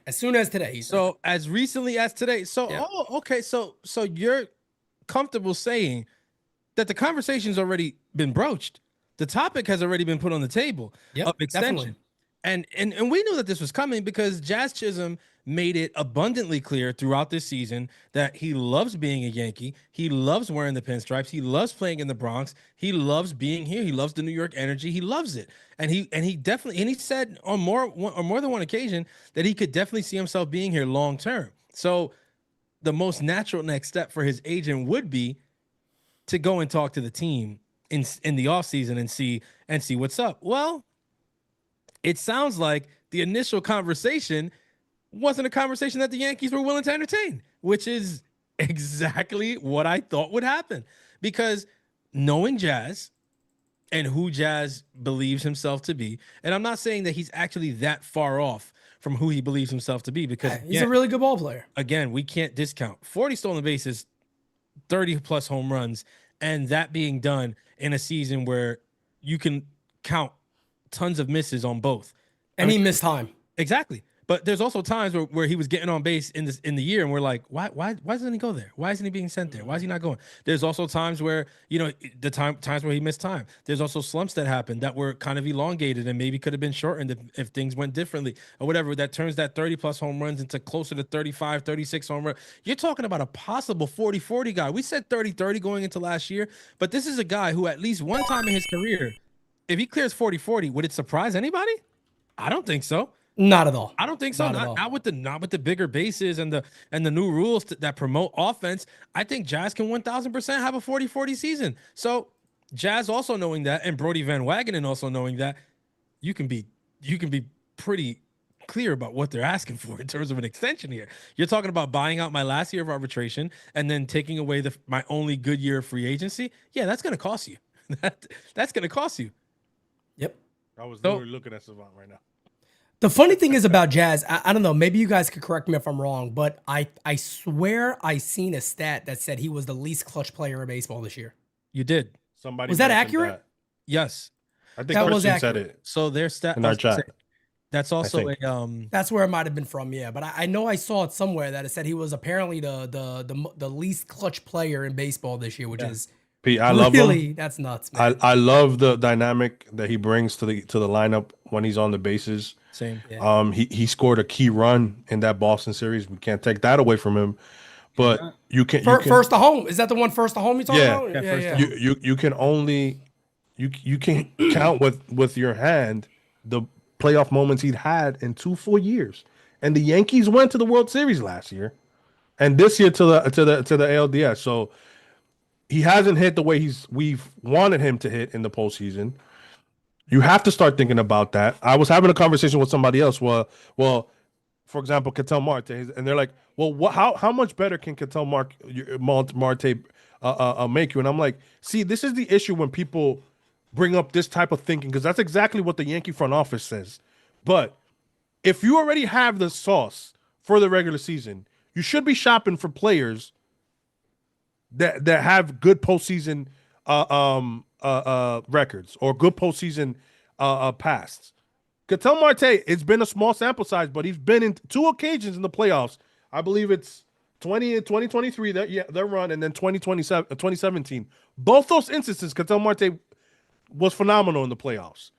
And now he's making 20 to 22 million, I believe. I'm looking at it now in Spot, right? His contract should not deter anybody. It's not a crazy contract at all. It's 12 million his next age year. for the year might be a little concerning, listen, but They're that's willing to pay Grisham the same amount of money this year, though. Thank you. It's That's fair 12. game. It's 12 million for this year. It's 60 million this year. Sorry, 2026. Then 12 million in 2027. Then 20 for the last 3. Look at what you're getting when we're talking about value, right? A guy who can play third, second, and outfield. So, which the Yankees like. So what you do now is, I agree with what you guys are saying. You trade Jazz, even if it's to the Diamondbacks, with more pieces like a Luis Hill and a couple of what they need. If they need a catcher, give him Jason Skara. I said that verbatim like 2 weeks ago. Jazz, I think that's a perfect Hill swap for them because he's an electric player. They're not going to lose the fan base. They're going to get a little upset, but they're getting Jazz for a year. They could re-sign him. You could also make the case that I know some of you may disagree with this. You can make the case that Jazz could be the better player over the next 4 years. Yes, you can. But this guy's 32 years old. It'd be 36. Jazz is going to hit the prime of his career. And the reason I bring that up, that's not me bringing it up saying to keep Jazz. That's a selling point to Arizona fans. We're giving you a dude that could potentially put up 40-plus bombs a year with you guys and play a good second base. But Like this shouldn't upset Arizona fans and he's part of that deal. You got to remember also windows, right? When I brought it up, this ends up where Judge's window is. It might have been an all rise, I'm thinking, but when I brought it up, we brought it just like in passing real quick because at the time it was like rumors, and I was like, I don't really want to get into it, whatever, till it becomes more. There's more traction on it because we're not rumor based here. But now that there's traction on it, listen, you got to look at the windows here. About Marte? Yeah. Oh yeah, I mean, it seems like it's guaranteed this guy's likely going to be moved. You got to look at the windows here, right? Jazz Chisholm fits the Corbin Carroll window, age-wise, right? Ketel Marte fits Judge's window. Aaron Judge, Garrett Cole, Carlos Rodon. He fits that window. Now, let me ask you this: kind of the important window. Exactly. Now let's talk numbers, right? Because the Yankees are all of a sudden really concerned about money, right? You're willing to pay Cody Bellinger what it's going to take, and if they're coming out literally saying that they're pining for Bellinger, they need to have him, but we'd be better to have him or whatever. Preach to him. Well, you know that to get Cody Bellinger in this year's outfield market, you're going to give him 6 years, 7 years, some crazy shit, and you're coming out and saying that you're dying to have him pretty much, and you know what he's going to cost in this market. Trent Grisham is going to reject the qualifying offer because of the market for outfielders this year, because he knows that because the market is so thin, he's going to get a multi-year deal. All of that being said, right? You're willing to pay Bellinger what that's going to take, but you mean to tell me you won't take the money that's left on Ketel Marte? Kev, you just had it up. What's the years and money left on that deal? It's nothing. It goes down to like 12 million a year. I remember looking up a while ago. It's crazy. But here's the best part of it though. When you look at the rest of that 5 years, 76. 5 years, 76 million. Joke. So you mean It's a to joke. so you mean to tell me that after next year, when Jazz is signing a free agent contract that will start him at age 29, his deal's not going to be worth more than that? It's gonna be worth way more than that. Of course. Exactly. So Way more than trade. So what do? You trade out of that more money and you take the affordable deal back for the player that fits your window right now. When his contract is running up, when Judge's contract is running up, when Judge runs up, when Fried runs up, Cole and Rodon run up at the same time, you'll be resetting everything right around the same time. I'm gonna make a prediction after I read this super chat. I got a couple of super chats to read, and then I'm gonna make a prediction. We're gonna stick on Ketel Marte because I think this is a very interesting conversation here. Alex says the problem starts with Hal. His lack of interest is so big. He tells Cashman just do enough to pay owners/investors, the good old shareholders. David also adds in, people need to accept Yankees never extend. They always wait till free agency. They never sign before. Sorry, guys. Well, I mean, you don't got to apologize to us for that one. But I do want to stick on this real quick, and I'll make a prediction for you guys. Ketel Marte will be traded to New York. It'll likely be the New York Mets that he will end up going to. Unfortunately. Because if I'm my best friend Juan Soto, hey, Steve, I got a suggestion. Just saying. I think this is a guy that plays second base. Add him in our lineup with me. You get Alonso back. You're talking about a hell of an infield. You're talking about a stupid infield for the New York Mets. Who's their third baseman? That's where they need help at. But Beatty, Vientos. Okay, let's say it's me. Beatty's a good I'm glove, the Mets' man. third baseman next year. Their shortstop will be Lindor. Marte will be their second baseman. Their first base could be Pete Alonso. Or Naylor. One of the best Those are the infields two in guys they baseball. want. One of the best infields in baseball by far. And that's what they could do. Francis, I'm going to give it to him. Francis called this a long time ago. And I'm with them 100% now, more so than ever. Marte's a guy that makes a shit ton of sense for this team. Now, his range at second base also looks really good.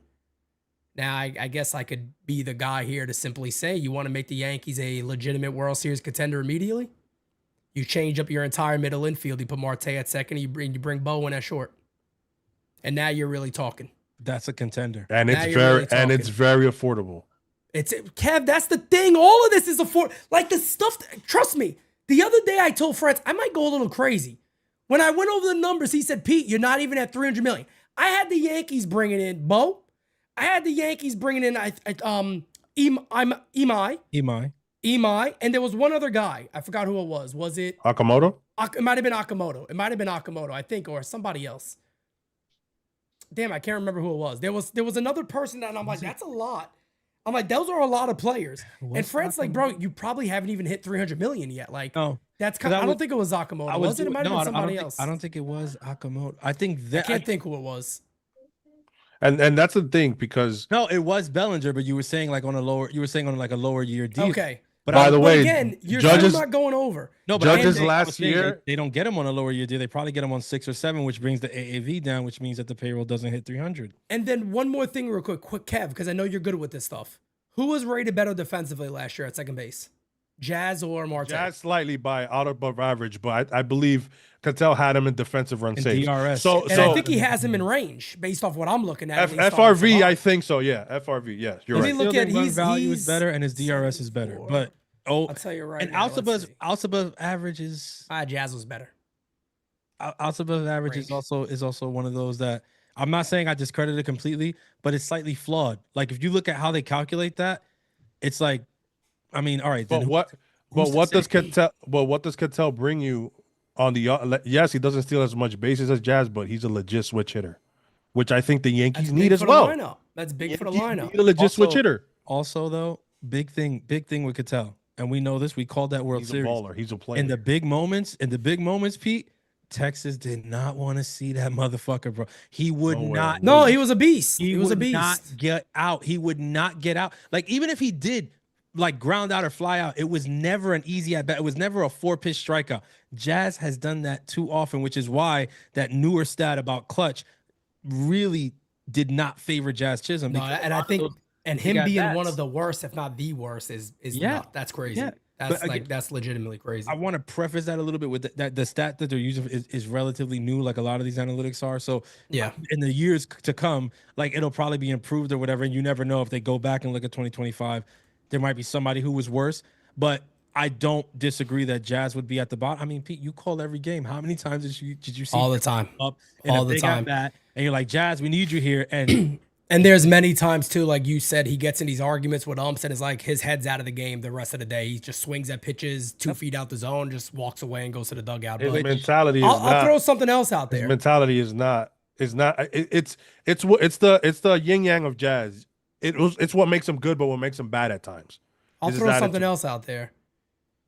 You could also sign Bo and do the same thing and stick him at second base. If second base is your concern, you could also sign him and say you're our second baseman going forward. I mean, this is, again, where Bo is. Would he be better defensively at second base? Probably. It's probably where he's going to be at the long run. He's probably going to end up being a second baseman. But Bo Bichette is exactly what the Yankees need. And look, I'm not saying that I reject the idea of Marte. I love the idea of Marte. I'm just saying it almost does the same thing for me. We saw what Bo did in the postseason on one leg. On one leg, the guy did what he did. Yeah. I am a huge fan of Bo Bichette. That's not going to go away. And I don't know if Jeet was trying to tell us something. When Jeet did his World Series coverage post of everything, he did the picture of him and Bo shaking hands. And it's one of the only pictures he has with a player. He picked Bo to have a big moment too, and he did. He did. So, look, I'm not gonna look. I'm gonna sit here and tell everybody today, Bo Bichette will not be a New York Yankee. He will not be. They're not even gonna talk to him. Arm strength. We all know Jazz has an arm, right? Cannon. Yes. Cattell has a slightly better arm than him, so he can move to third base. You could put Bo at second, and that's what this guy does for you. Because Cattell. So, and the only reason I like the mold for him is because probably be really good at third base. And not only this, it's because he's gonna make 12 or 60 million next year, and then 20 million the next few years. Jazz is set to make like what 10, 12 this year.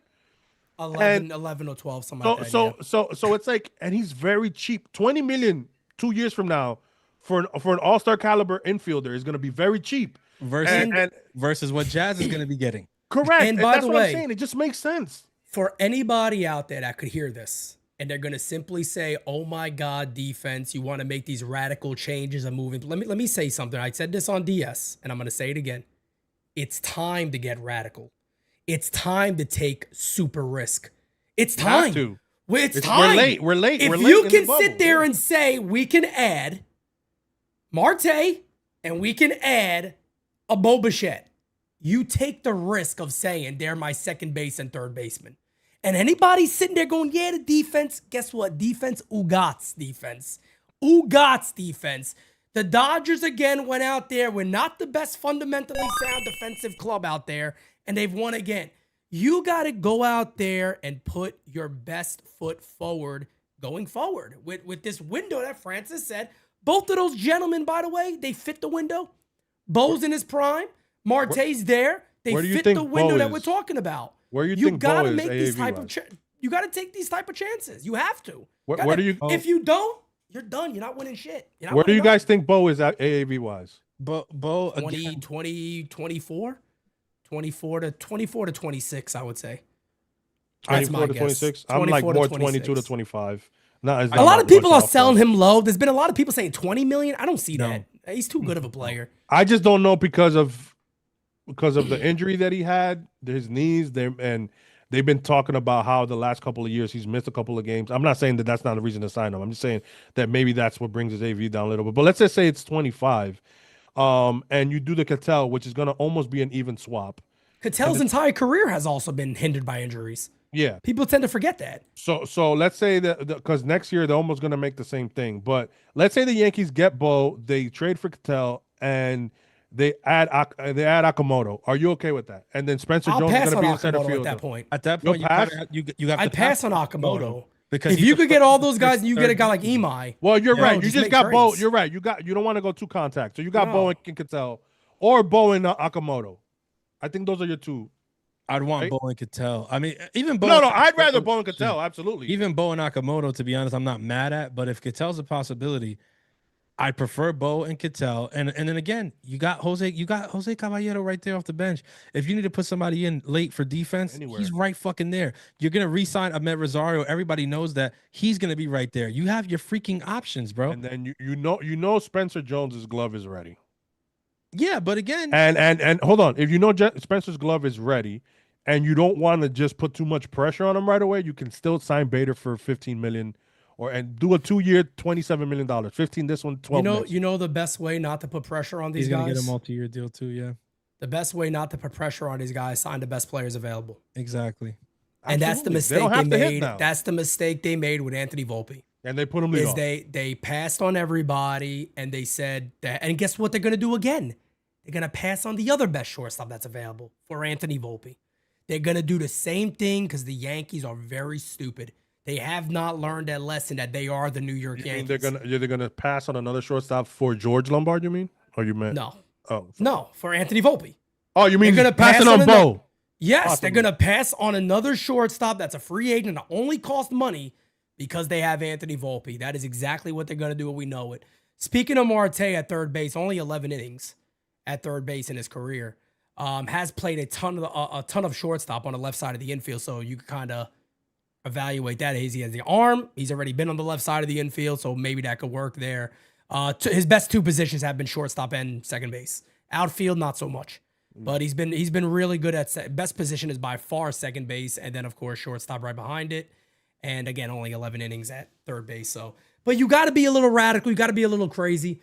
This is the time right now for the Yankees to take risk. I mean, look, they did it with I was going to call him Alexander Rodriguez. My goodness, they did it with A-Rod. That's his technical real name. It is technically his real name. We're watching documentaries, so we're do that. Alexander Manuel Rodriguez. Yep, that's right. There it is. So I mean, look, they put him at third base, and they did their thing there. The Yankees went on to have one of the greatest, if not the greatest, infield of all time in 2009, and they won a chip.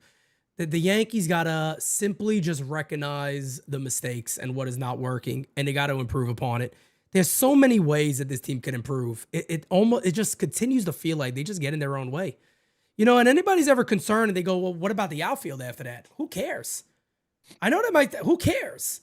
Who cares? That's when you sit there and go, let's plug in some of these spots. These guys are not even making crazy money. Once Giancarlo, another year in the two, then you add another legit outfielder. Bro, if you got Bo and you got a guy like Ketel Marte, and that's your infield. You still got a guy like Jose Caballero who could play the outfield. You still got Jason Dominguez. You still got Spencer Jones. Ahmed Rosario. Ahmed Rosario is the outfield. You're going to be trading Ryan McMahon. Correct. Exactly. Like wait. But in our scenario, I don't know if you can offload that contract. Deal with one of these other, like you said, Jazz might go in a deal. I don't know if you offload that contract. Jazz would have to go back to Arizona. Is there any way? Can I throw a suggestion out there? I'm a little crazy. Look, man's only 2 more years, I think. Let me see. Can we bring back what's his face from Arizona? Sakaputu? Who's my guy, my center fielder that I like that has a great defensively, just hasn't hit yet. Left-handed batter. No, Arizona. Oh, not Carroll, of course. What's his name? My guy. I talked about getting him a few years back.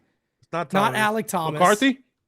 No, Alec Thomas. Isn't it Alec Thomas? No, Alec Thomas is the black hair. McCarthy's the blonde.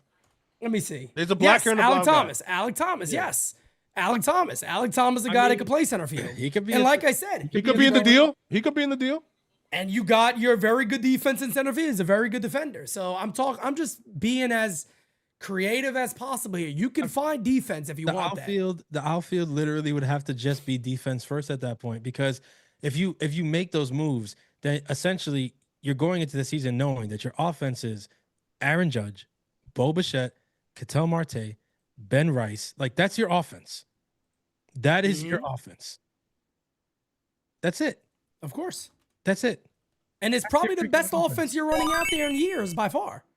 I mean, it's an offense that to me would stack up with the Blue Jays. That's going to give trouble to whoever the Red Sox have pitching for them. That's also going to be able to fight against the Dodgers. Yes. Super chat here from Alex says, what's the deal with Yarbrough? Apparently the Yankees are interested in a reunion with him to bring him back. The scary thing is, that we could kind of touch on the starting five real quick. for the Yankees rotation is Brian Cashman again today said Lucas Giolito is apparently the Yankees are interested in Lucas Giolito. Again, you're talking about C options here. Ryan Yarbrough, no disrespect to him. He was good in the Yankees pen. These are C and D options for the Yankees. When you got a starter out there like Imai, who somebody said today that's watched them, they say, hey, look, this guy is not Yamamoto. And I've told you guys this before. He's not Yamamoto, but in the major leagues, he's a top starter. Mm-hmm. He's a top starter in the major league level. That's all you need to hear. 27 years young, definitely not going to get the $300 million that Yamamoto got, probably sitting in the 150s to 200 is what his deal would look like. And look, you could sign him long term. You don't got to, he could get a 7-8 year deal if you really want to and extend that thing out as much as you want. He's 27. I think he'll be 28 in May, if I was correct. I think it's May. But the Yankees are kind of talking about band-aiding it until you get Cole and Rodon back, which, again, is a losing move. It's just, this is the stuff that drives me crazy. And again, I don't expect Brian Cashman to come out and say, hey, look, our ideas that we're going to look at the top of the food chain. Well, maybe he should say that we're looking at some of the top players that are available. That would be nice to hear. But he doesn't have to show us our hand. But with the names you're hearing early on, it just kind of fits into what the Yankees game plan has been over the last couple of years. Just go ahead and plug up holes if you can and wait till our guys get back. It's just like, my whole thing is, I wish, and this is what we all as Yankee fans wish, that they do stir the pot and just make a decent stride for this last couple of years because of Judge and because of Cole and because everybody's gonna start tailing off in a few years. I just went back and checked. Judge ends the same year as Marte if Marte comes here. Max Fried is 1 year after that, 2032. Cole is 2029, I think, 2028. So it's like all these guys, Rodon is 2028 and 2027. All these guys start to fall off the big contracts that the Yankees have. And at that point, you can have a conversation of what you're going to do. I think the only guy that we've talked about earlier that I can see the Yankees going all in for is Paul Skenes at that point. That's it. I don't know about anybody else but after that. But go if you're gonna it's like what Pete is saying. If you're gonna just put tape, fucking what is that commercial that everybody the flex tape? The fucking shit is pouring on a boat. Pouring out shit. Yeah. Like that. If you nah, they ain't using that shit. No, they're using Scotch tape. To fucking plug in the pole. And that's our issue because it's like you're clearance rack buying, you're shopping at fucking Goodwill. It's just at what point do you just be like, all right, we're gonna fucking make some moves here, and imagine how the 2026 Yankees will look like if we're talking about Ketel Marte, Bo Bichette, Imai, in Imai as part of the new 2026 Yankees, bro. Like, just think about that. Kev, you know what it would be? It would be when Soto got here and I sat here and said, these are World Series moves. You could expect them right back there again. The Yankees would be the favorites to go back to the World Series. They would shoot up on every gambling site like you can't imagine. Oh, they wouldn't be the only ones shooting up. Hey, yo! Hey, yo! Alex says, past few years has been Yankees dumpster diving, not even Goodwill shopping. Hey, you're right about that. That's what we've been kind of saying here. But this just came out. Imai, top landing spots. Let's take a look. They got the San Francisco Giants, followed by the New York Mets, which I could certainly see. And the Mets were smart. Yeah, it probably makes a lot of sense. The Boston Red Sox, then the New York Yankees. You got the Dodgers all the way down, sitting at number 7 on that list. But this is a guy right here that we gotta get a splitter guy. We need a splitter guy. I want the Yankees to get Imai so bad, man. I said the other day, he's a must. In my opinion, he's a must. I could sit here all day and say I think Bo Bichette is the biggest upgrade they can make because I believe that. I really do. I think he adds a shit ton to their lineup. But Imai's right there with him. As guys, I really feel like 1A and 1B, however you want to sort that, they make the most sense. Marte, I love the idea. I'm going to sit here and just say again, I highly doubt the Yankees move Jazz. Brian Cashman's ego is far too high. They'll probably run it the season and see where they are at the deadline. And they'll end up doing the same shit they did with Cano. They didn't bring him back. They let him walk. And I could see the same type of shit happening with another second baseman because believe it or not, if Jazz has a good year again, he is going to price himself out of the Yankees. There's no doubt about that. The Yankees ain't paying Jazz, what, what he's gonna ask for. And that's my whole thing. We can't sit here. I love that you kind of go for it, and even if the Yankees are in a good spot, but you can't let players of the caliber of Jazz Chisholm just walk and not get anything for them if you're not going to resign them. If you know your price range is it, and you have a conversation during the season, and he's saying you guys are off by a lot, move them, bro. It is what it is. I'm with Don't you on wait. that. This is why wait? Like, why would you risk Jazz not having the same year he had last year, or because it's happened a lot with him, an injury-plagued season where you're like, damn. Or what if he's disillusioned by the fact that you don't want to pay him the number that he wants, and you get the mopey Jazz? And it's obvious he's a emotional guy. I mean, He lets his emotions on his sleeve. You could tell with Jazz. but So, they know. yeah. Here's my thing: they know this. Yeah, Been on the right. team for a year and a half now. That's They right. can't like if they play this game and then they go into the season, and that starts to rear its ugly head. I mean, they're gonna point the finger at the player, and yeah, of course he has blame there. But I'm gonna be looking at them like, well, what did You you knew think it. was gonna happen? What did you think was gonna happen? You, the great Brian Cashman, the great genius GM, you should have moved him. You should have moved him. You knew you weren't extending him. You knew that this was gonna sour quickly. Once you hear a number that you know that you're not gonna match in the bluest of hells, your next call should be to whoever it needs to be to get that trade approved. To be like, Guys, I'm not gonna go too public, but I think we should start shopping them and see what we can get back. smack that like, hit that sub. We still got 400 strong here, so smack Let's that do it, like. let's do hit it, let's that do it, sub. let's do it, Come on, let's do it. Let's get it 250.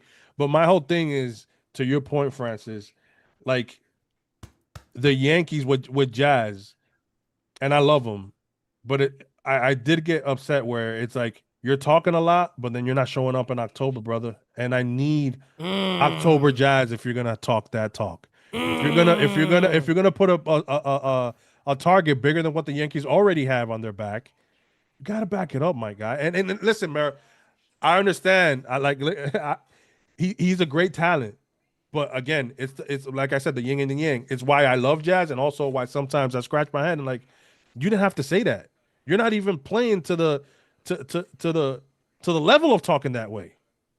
Like Cam Slater could talk because he fucking threw a gem against Boston, but Jazz. I mean, I don't know, man. And the Yankees just have to. We talked about this before. Pick your prospects as well. If you're gonna pick and Roderick Arias, they could have traded Roderick Arias years ago, and it looks like Roderick Arias has fell off a cliff, Pete. Yeah, I mean he's been really Yes, bad. Like MIA. this dude, yeah. And He's completely been that. He's been missing in action. Like, and you could have nowhere shopped near them what you expected. earlier. A lot of teams were asking for him. The Yankees could have done a lot of things. They haven't. Before we go a little further, guys, I want to do a quick little plug to the website, NYYunderground.com. Guys, I got some more shipments going out tomorrow. If you order tonight, I got you covered with quick shipment tomorrow. You see, majority of hats are all sold out. A lot of things going very fast. Selling out on a lot of things. But again, I want to show this off. Who don't want this? I got 3 of these babies left. 3 of them left, folks. Go get them. 3 of them left. There you see the World Series patch. 1999, baby. 3 of these left. Go get them. I'm shipping out tomorrow morning. You'll get it very quick. A few shirts left. I think we got medium, large, and extra large left. That's it. So make sure you go ahead and... No crackle nut sizes. No, they don't make that size available, unfortunately, for us. So, yeah, I ain't going to have that for poor crackle nuts there. But rumor is also the New York Mets are interested in Cody Bellinger. So that's another reason why I don't believe Cody Bellinger is going to be walking his way back to the Yankees. I don't see it, especially at a certain amount of money that it's going to cost in years. I really don't want to see breaking news. The Yankees and Bellinger in agreement on a 6-year deal. I don't want to see it because the last thing I want to do is come on here and be upset about a move the Yankees made. I don't want to do that. I want to be excited. I want to be happy for all this. Like I said, I would, of course, think Bellinger's going to have a good year next year, the following year potentially. But I can't be excited about 6+ or anything like that with Cody Bellinger. I just can't. No, tickets for a April 18th are not available yet, guys. Trust me, William That'll Henry. be You know me, probably brother. January, right? Probably. You know me, brother. You would know immediately. No, probably next month. Probably later Probably this December month or somewhere December. yeah, Okay. or December is when they'd be ready to go. So you guys will know that as quickly as I do, and maybe we'll get a halfway decent. Who is it team out there. against? Who is it against? Is The it Toronto Royals. or The Royals? Oh, the Royals. Okay. Kansas City. Yeah. Well, yeah, man. I don't know what they're gonna do, but I mean, the Yankees do have in their hands a possibility with the names that do want to get shopped, and the rumors by legit sources and sources in the rumblings, like people say. Okay, it's rumbling. Like we heard rumblings before, and it's come out and it's happened again. I'm telling you guys, Cattell wants to be moved. He prefers New York. Could be the Mets, could be the Yankees. I prefer to be here at the Yankees. Just makes so much more sense. And imagine if the Yankees said fuck it and they actually go out and be like, all right, we're gonna get Cattell, Bo, and fucking Bellinger. I would fucking blow. At that point, I don't care if the Yankees give him 6 years. If they went off, Well, but that's an 09. That's an 09. yeah, exactly. I mean, that's an 09. Yeah. That's what I keep saying though. If you're gonna give Bellinger 6 years, it needs to be because you're getting the AAV down. And if you're getting the AAV down, that needs to be because you're doing other World Series moves. If you're getting the AAV down just so you can save money, then fuck you. I'm sorry. Absolutely. Like there's like, how are you selling us on that? And you know what the funny thing is? Yes, the Mets are also interested or whatever. But I tell you this, I would bet the farm on Brian Cashman going to the longer deal before David Stearns does. David Stearns does not believe. I agree with that 100%. Older players, long-term deals or whatever. No. So yeah, they're in. I agree with that Cody 100%. Bellinger. They are 100% are in on Cody Bellinger, but they're hoping to get Cody Bellinger at a deal that David Stearns thinks is viable for the team, which is probably 4 to 5 years, maybe. And Cody wants probably at least 6 to 7. So I think that's going to take the Mets out of it because I think Stearns is going to go to Steve and say, listen, we can get better value for this money. I mean, if you really, really want to spend that kind of money, we can get another all-star right fielder. Just say, like, if that's really what you want to do, I prefer the guy who's still on the right side of 30. Not the guy who's going to start next season at the age 30. The thing is that if they do get Tucker, he plays left. Where's Jason?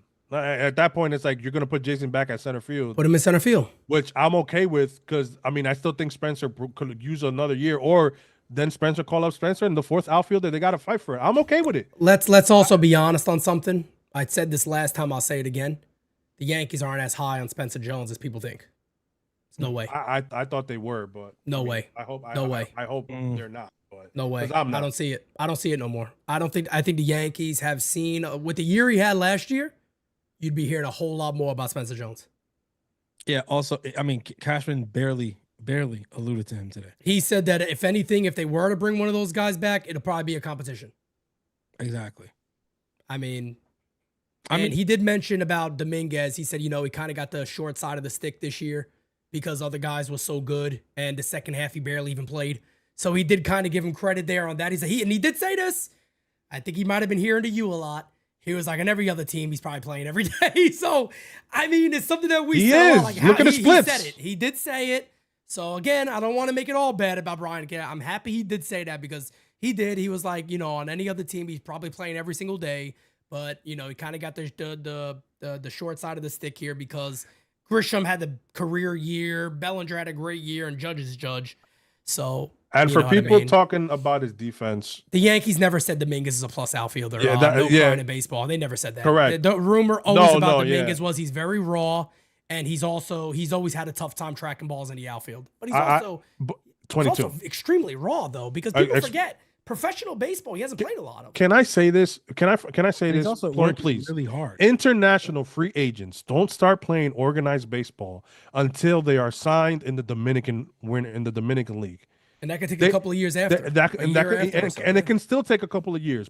Guys, understand this. International free agents, the reason why they're so they're either 4-5, 3-4-2 players because all they focus is on is hitting, fielding, and arms. Skills. And how hard you throw. Skills. They don't focus on the day-to-day.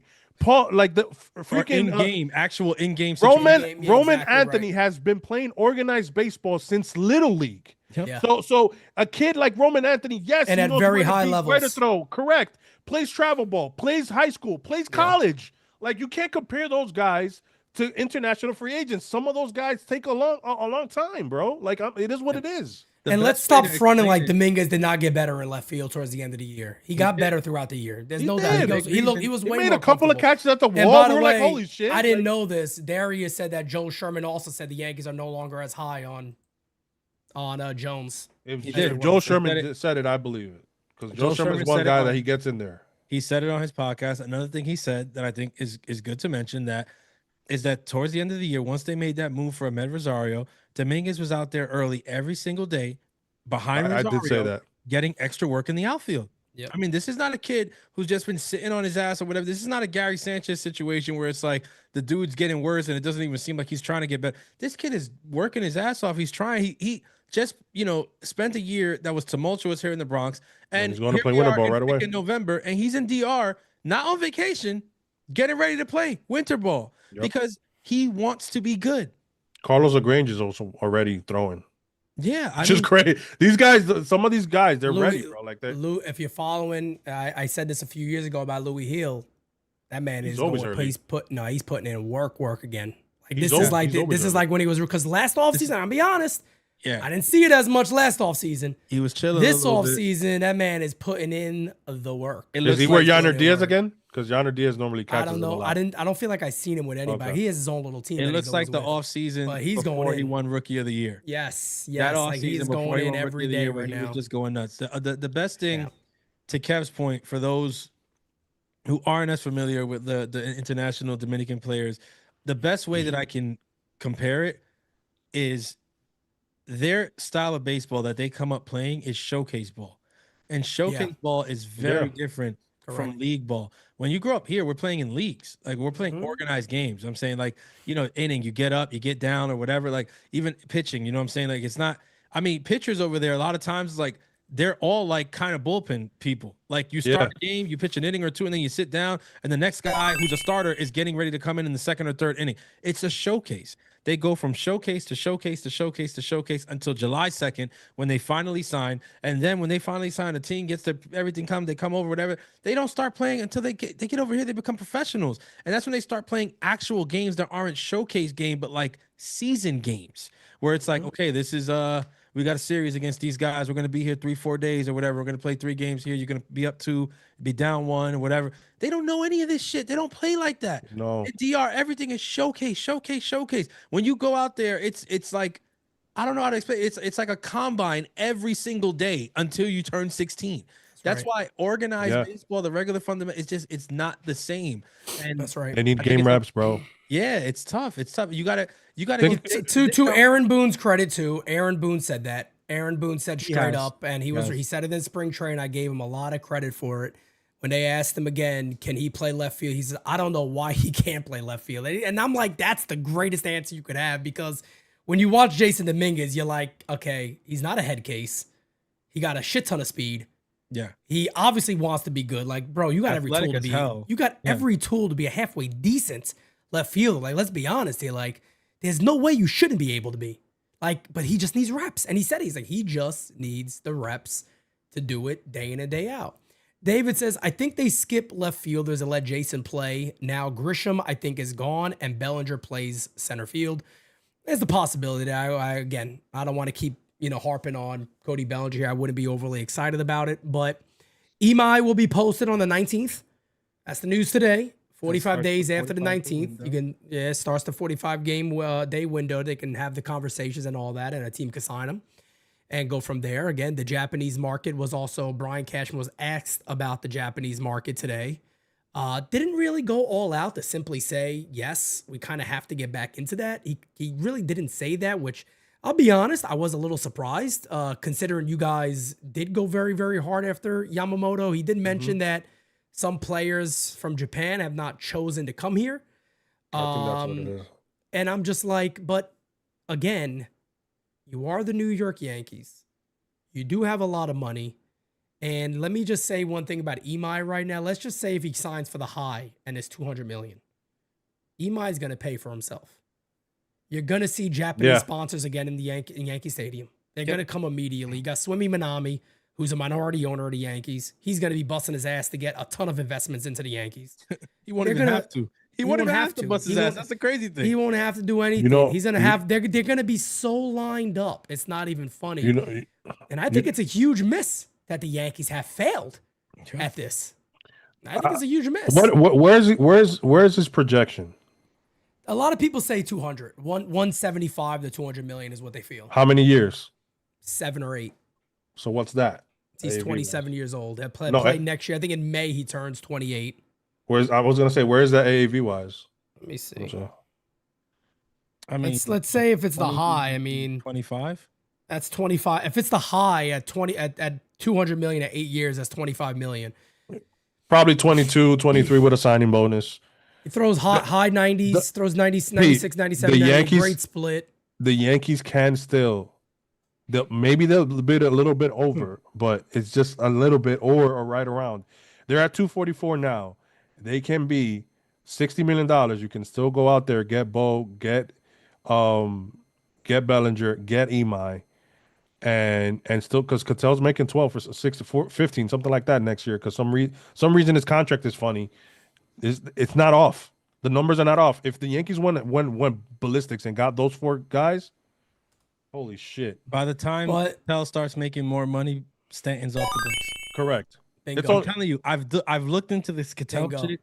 They can squeeze these 4 guys if they wanted to. Hey, he gets 15 million next year. He gets 15 million next year, then 12 million. Bro, I'm telling you, 2027. Jazz is getting 12, 11. So I looked at the Ketel shit from soup to nuts. I'm telling you, it almost makes too much sense when you do the numbers. It's perfect. Like, how does it line up that he doesn't make more than 15 million until after Stanton is off the books? So then the thing is with him though, if he gets MVP votes, his salary will go up to about 21 million. I don't think he gets MVP. He's not going to get MVP votes in the AL. I'm just saying that's part of the deal. But I know. There'll be 2 people. The funny thing is, as good as he is, there'll be 2 people on his team that overshadow him crazy. Judge and Bo, probably because of just the way the team is set up. And listen, so that's basically 3 million. But let's just say it evens out. Bo, let's say he makes 25, but the Yankees construct it just like Max Fried, where the first year he's making 19, 20. That's 264. Give Bellinger the same thing. He's making 27. He's making 25, 24 the first year. And then Imai. It's there in the 304. The Yankees can still make a very good team. Now, Ahmed Rosario, those guys, it depends what they do. I'm okay losing the bench pieces because then it would be Volpe and are you counting in that? You got to remember, you're losing that money. McMahon will be traded. That's what I'm saying. You got to take off McMahon's money. They're gonna move him. They got to take off Jazz's. You think they're gonna move McMahon? I think they keep him. If they did Ketel and Bo, they have to. They're not keeping him. If you have Ketel and Bo, and you already have Payetto there, I think they keep McMahon. I think they keep McMahon at least until half of the season because then both people be. Why would you keep that much money on the bench? Yeah, that makes no sense. Well, I'm assuming that you're moving Jazz. You got to move both of them. You're moving both of them. You'd have to move both of them. Who's playing third? Ketel. That would be the plan. The plan would have to be. You want Bo? You want Bo at second? You don't want him at short? No, I'd put Bo at second. They're gonna play Volpe at short. We know. Listen, Volpe playing shortstop is a foregone. Bo might not want that. Who? Bo might be like, let me play a year at shortstop. He can play at shortstop till Volpe gets back. The Yankees would rip his contract up instead of letting that happen. Come on, they tell him, sorry, take a walk, kid. Whoa, wait. Yeah, you got it. You don't talk about Anthony Volpe. Don't you dare speak about Anthony Volpe that way. You do the math. Jazz's 12-13 is gone. McMahon's money is gone. Mark Leiter's money is gone. Trent Grisham rejects the QO. That's 20. Loizaga's already not paying him. Loizaga's already gone. You do all those. I'm telling you, it doesn't even get to 300. I'm telling you. Yeah, it would likely be under that. You know how it gets to 310? If at the deadline they go and add something to the pen because somebody got hurt or something. That's it. That's how it gets to 310. And if it does get to 310, guess what that is? That's your payroll from this year. Yep. With a much better team. Michael adds in Yankees owner and GM are dumb. What a great super chat that is. David says after next year, Marlins are picking up $15 million a year. We pay the rest, and that's a lot more money coming off the books. Indeed it is. Joey, why do you? I mean, okay, he says he's going back 100%. He's going back to Toronto. Well, I mean, if the Yankees were actually to get him, then I don't think there is 100%. And how is it a waste of time? How is it a waste of time to talk about that when we cover New York Yankee news and we're literally saying that obviously makes the team better? He's a free agent shortstop, and our shortstop was one of the worst shortstops in baseball last year. How does that make sense to waste time on that? Because I think if you had the majority of Yankee fans, we lost Francis here. I think if you had the majority of Yankee fans would sit there and say, if we can get Bo, get him. If it came down to Yankee fans get to make this decision, I'll put money on it. 75% plus would say, get Bo Bichette. If it's up to the fans alone, they'd say, yes, give me Bichette over Volpe any day of the week. And I got to tell I just want you all to be realistic. Brother, you must have not been listening. I literally said it's not going to happen. Yeah. I mean, but that's what I would do. The Bo is the one out of all the moves that it's stretched because we don't think that the Yankees 100%. would you know what I'm saying? But even if they get Cattell, Bellinger, and Imai, it's still a great fucking offseason. Hell yeah. I mean, because you're still keeping great defense with McMahon at third. So I mean, it's still a great offseason. But get Bo. Look at everybody in the chat. My whole thing is, bro, I've run the test. I've run the test multiple times. I just gave you. We just went through the numbers where the Yankees want to stay at 304. They can still stay at 304. Add in those four pieces, or like you said, if they move McMahon. My thing with McMahon is he's making $15 million and he's not a great bat. I think the Yankees have to eat a lot of that. They might only save $5 million. I disagree. I believe if the Yankees said it's a salary dump, somebody take him as a third baseman. He's too well liked. McMahon is very well liked. No, he is. I don't think he's one of those players where it's like, I can't do that. I think a team that needs a third base would be happy to pay him $15 There were million. times when I saw his at bats, I would rip my hair out, but he would make a play right after that I would be like, I don't give a shit. Yeah, I mean, look, I still understand. I still understand why Brian Cashman made that move. There's a lot of people that see it afterwards, like, oh, that's terrible. No, I understand why Cashman made that move. I still think it was a good move. And if their idea is that we're going to bring Ahmed Rosario back because they're going to platoon next year, I'm not mad about that if that's the case. Would you get mad at... But I need to see more improvement. Would you get mad at Cyber Ninja said just get Akamoto, Cattell, and Imai? That was one of my original takes. That was one of my original takes. Brian Buxton said that he's willing to waive his no-trade clause. His injuries scare me, but I love Byron. I mean, let's be honest here. Anybody on the Twins should be begging to get out of there. Like, legit, at this point, anybody on the Twins needs if you're a veteran, he basically said you got to get off that. If you guys are going to destroy this team, then get me out of here. By the way, Cyber Ninja, he knows a lot about Nippon. And he even said that Akamoto over Murakami all day. There's too much risk with Murakami. So I do want to throw that out there. Thank you. He watches these guys a lot, so he knows what he's talking about. We're Team Akamoto here. We can tell you that much. I've been Akamoto for a minute. Imai, no doubt about it. Top notch, big fan of.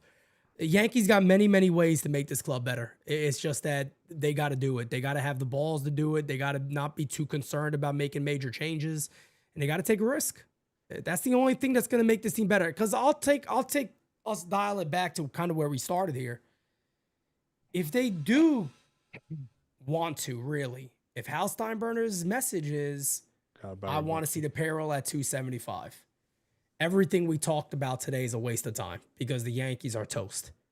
Now, I'll tell you right now, if we're entering next year at 275 around that amount, I'm going to sit here and tell everybody, you guys got my commitment here at NYU. I'm going to call every game. I'm going to be here like I always am, but don't expect me to be positive. I'm going to tell you right now, we do those pregame shows or nights at the round table and stuff about the season. I'm starting the Yankees in third place, more than likely. Absolutely. I don't know how anybody can see it any better than that. I don't know how anybody can see it any better than that, really. I don't know how you could be optimistic. Well, you know the answer? Oh, we're going to get Cole back. I mean, okay, good luck with that. I might have them missing the playoffs. I can see that as well. I might have them missing. Arguably the most positive person on the channel. With their June swoons? That's what absolutely. I'm just going to be realistic. Like, Boston's going to get better. Toronto could stay the same if they want. They don't have to. They just resign Bo. They're already better. Listen, I like I said, I know I said what I said during last season. What I learned in that ALDS was one thing, and it was very clear, and it was a very painful lesson. But sometimes lessons are painful. What I learned was I was wrong. The Toronto Blue Jays were always better than the Yankees. They were always better than the Yankees. On paper, on paper, the arguments could have been made. And I made those very arguments. I had a TikTok. I had people attack me for it. It was what it was. But I made those arguments. I believed in my team. Sue me. But when the rubber hit the road in October, the Yankees didn't belong in the field with the Blue Jays. But Francis, They didn't belong in the field. They just don't play. Look, you can say that on paper or whatever, but the Blue Jays played way exactly. And to your point, when you go look at that series, look what Bellinger did. Swing at first pitches every fucking time. Look what Jazz did. Yeah. Look, so again, Trent Grisham. They at the end of the day, what did he do? I tell you this, Francis. We all know Springer was a baller because he was with Houston. Come on. We knew he could play in the We know Vladdy is a baller because every time he plays the Yankees or every time he's in the high spot, he fucking produces. But now Vladdy was waiting, foaming at the mouth to play in the playoffs and to play against the Yankees. Yeah. So he came up. He came up big. Ernie Clement, nobody knew about that. But again, those are the guys that you get. Addison Barger. Addison Barger. Beast. Bro, listen. When I said what full season of your Savage. Yeah, I said what I said. I was wrong.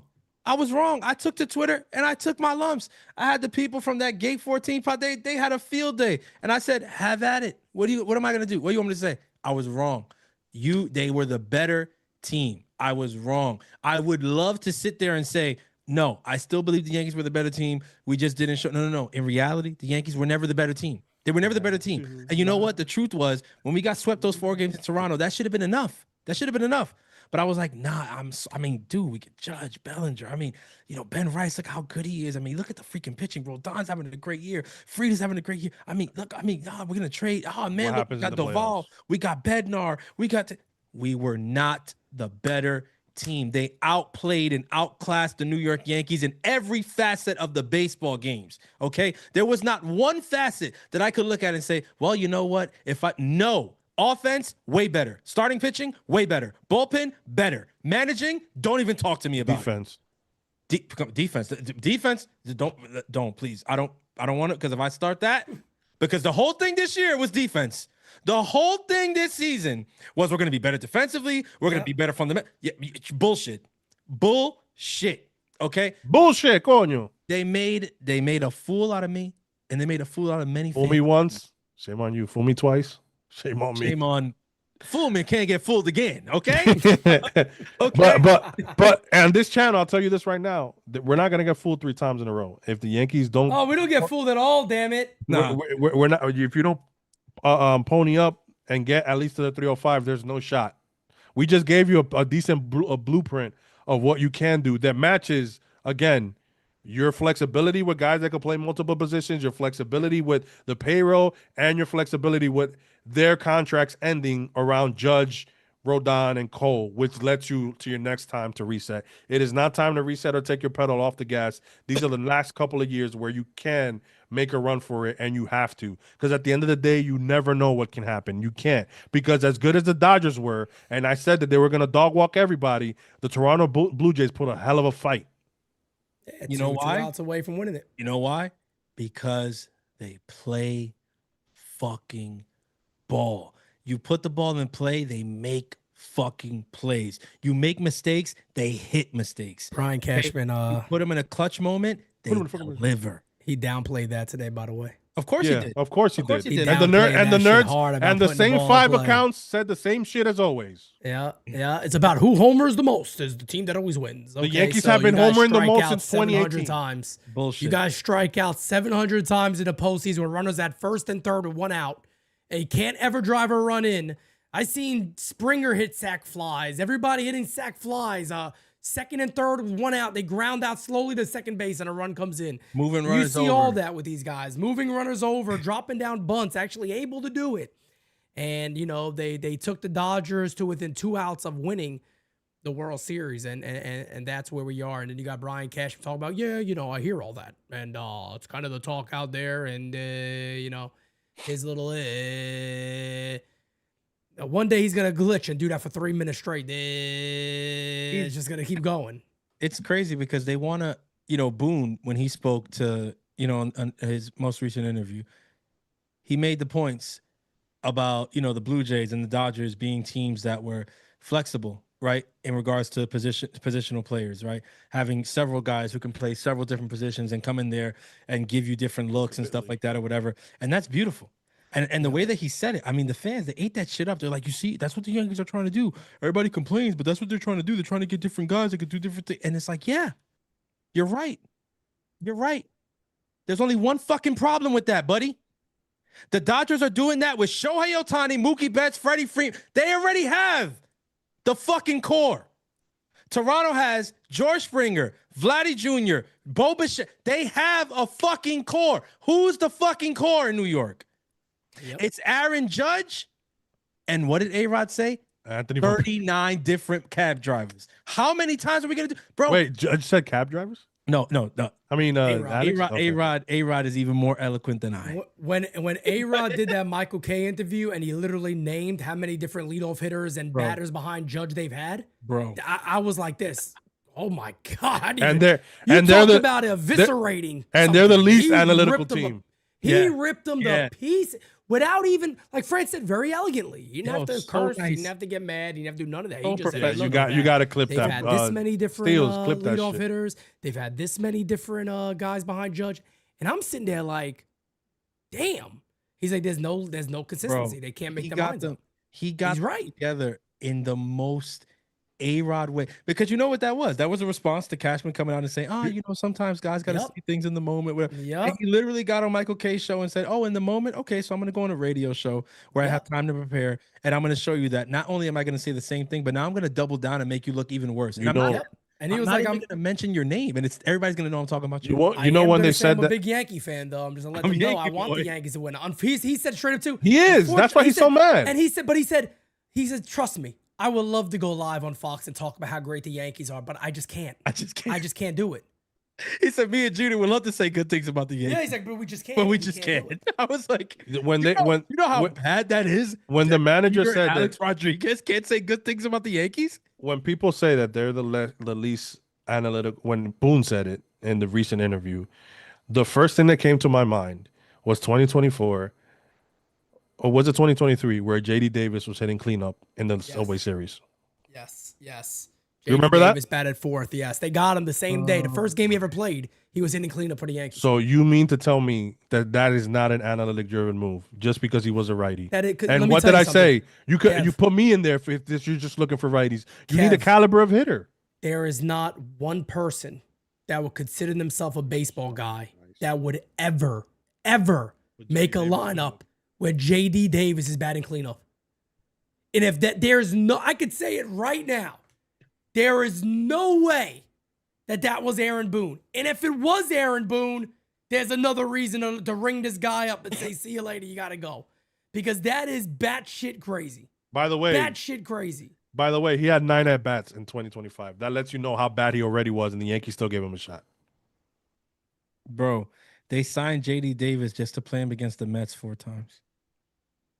That's not analytics, though. We can go even further than that. In 2024, they had Alex Verdugo playing every single day in left field over a guy like Trent Grisham, who had the year he had this year. He had reverse splits that year, and we were arguing about that, which I hate that people dismiss. That just because I was going a little bit at Trent, like I love Trent. I even loved him last year over Verdugo, and they never gave him the shot. Nope. Because again, they couldn't. Cashman stop giving him the shot. They could have put a pair of wet socks in left field. It would have done better than Verdugo did. I mean, let's be honest. With what did, and I love Verdugo's my guy. I appreciate him. I like Alex Verdugo a lot. Let's be honest. Does he have a job? Alex Verdugo doesn't have a job right now. Alex Verdugo's last good play he ever did was a home run in Cleveland early in the year for the Yankees. That's the last thing I remember, Alex, and a couple of good defensive plays in left field. He made that great play in the World Series. No, I'm talking a couple of defensive plays. Okay, yeah. Big home run. The last one I remember was the Cleveland home run. And then he got back at Boston. He had a home run to center field and waved to Alex Cora. And that's all he did. Alex Cora. And we thought shit, we're getting 25 home run birdies. Unfortunately, Alex Cora was correct about Alex Verdugo. At the end of the day, Alex Cora was right about Alex Verdugo. And the Yankees at that time basically decided that there is no better player. And Pete, our top prospect isn't better than him. To our point, hold on. To our point, we didn't not the move. It was the right move to make. The issue is not taking him out when he's bad already. And that's the whole thing with the Yankees. You play the guy that's worse too long. You did it this year with Anthony Volpe again. I was simply saying, put the better bat in there for 3 at-bats and take him out the game. Jason Dominguez did it with Jason Dominguez all fucking year. And then the 7th inning, take him out. Doesn't matter what's going on in the game. Put the best defense in there for the final 3 innings or so. Even if you wanted to do it in the 6th, if you're up, in a decent game, you could have did all that. So, and that's that's where I leave the conversation today. That's my worry. Last thing I'll say. Nothing, I don't have anything personal against Trent Grisham. I know I called him a pumpkin. Nah, the big sleep shit. He can sleep his ass away. He was so bad in the playoffs. I don't want to sleep. Yeah, he was sleeping in center field the majority of the season. I know I called him a pumpkin. I believe that he's going to turn into a pumpkin. All right, I really do. I think it's going to happen on the field, like an old spaghetti western with that mustache. You're just going to see a Yankee jersey with like the pumpkin stem sticking out of it. But my issue with Trent Grisham is that it's the Yankees, that I know that the moment that he starts to suck ass again, they're not going to move off him, especially if they're paying him 20-something million a year. They're not going to move off him. They're going to continue to run him out there and jam him into the lineup. They don't care. They won't care. And the excuse will be Michael Kay will get on the radio every day and say, well, they're paying him $19 million to go out there and play outfield for them. So that's why he's in the lineup. Yep. That's why. Facts. So, ladies and gentlemen, it's been another little over 2 hours live today with you guys. It's been amazing. It's how we do it at the U. Huge things happening in 2026. A lot of announcements probably coming, over the next couple of weeks until, around Christmas time and all that fun stuff. But I'll pass it around to everybody to kind of give their, final thoughts and all that. And we'll wrap this episode up. Follow us on Instagram too, by the way, approaching 10K. So follow us on IG. We appreciate you guys. Love you guys. Kev, wrap it up for us. You go first. 2 things. Trent Grisham in the wild card series hit 167, and in the ALDS hit 118. To Cashman, can you please just 1 year, bring your ego down a notch. Bring your ego down a notch. As successful as you've been winning games in the regular season, you're still missing what the Yankee fans all want, love, need, desire, and miss, which is a World Series chip. This is not your time to take your foot off the gas. If you're close to retiring as well, why not go out with a bang? Just go out and do it, bro. Just like Jabot says it, do it. If Cal's going to give you 304, figure out what's your best 304. Do not fucking go bargain, binging, clearance rack, fucking shopping. Please. Please. And when a guy sucks, send them fucking packing. You're the New York Yankees. We don't need to keep guys longer than what they used to be. It is what it is. If a guy ain't panning out, he ain't panning out. Keep him moving. Facts. That's it. Please. Facts. Francis, help me. Listen, man, my last point was the Trent Grisham thing. I'm going to echo that. # don't sign Grisham. Please.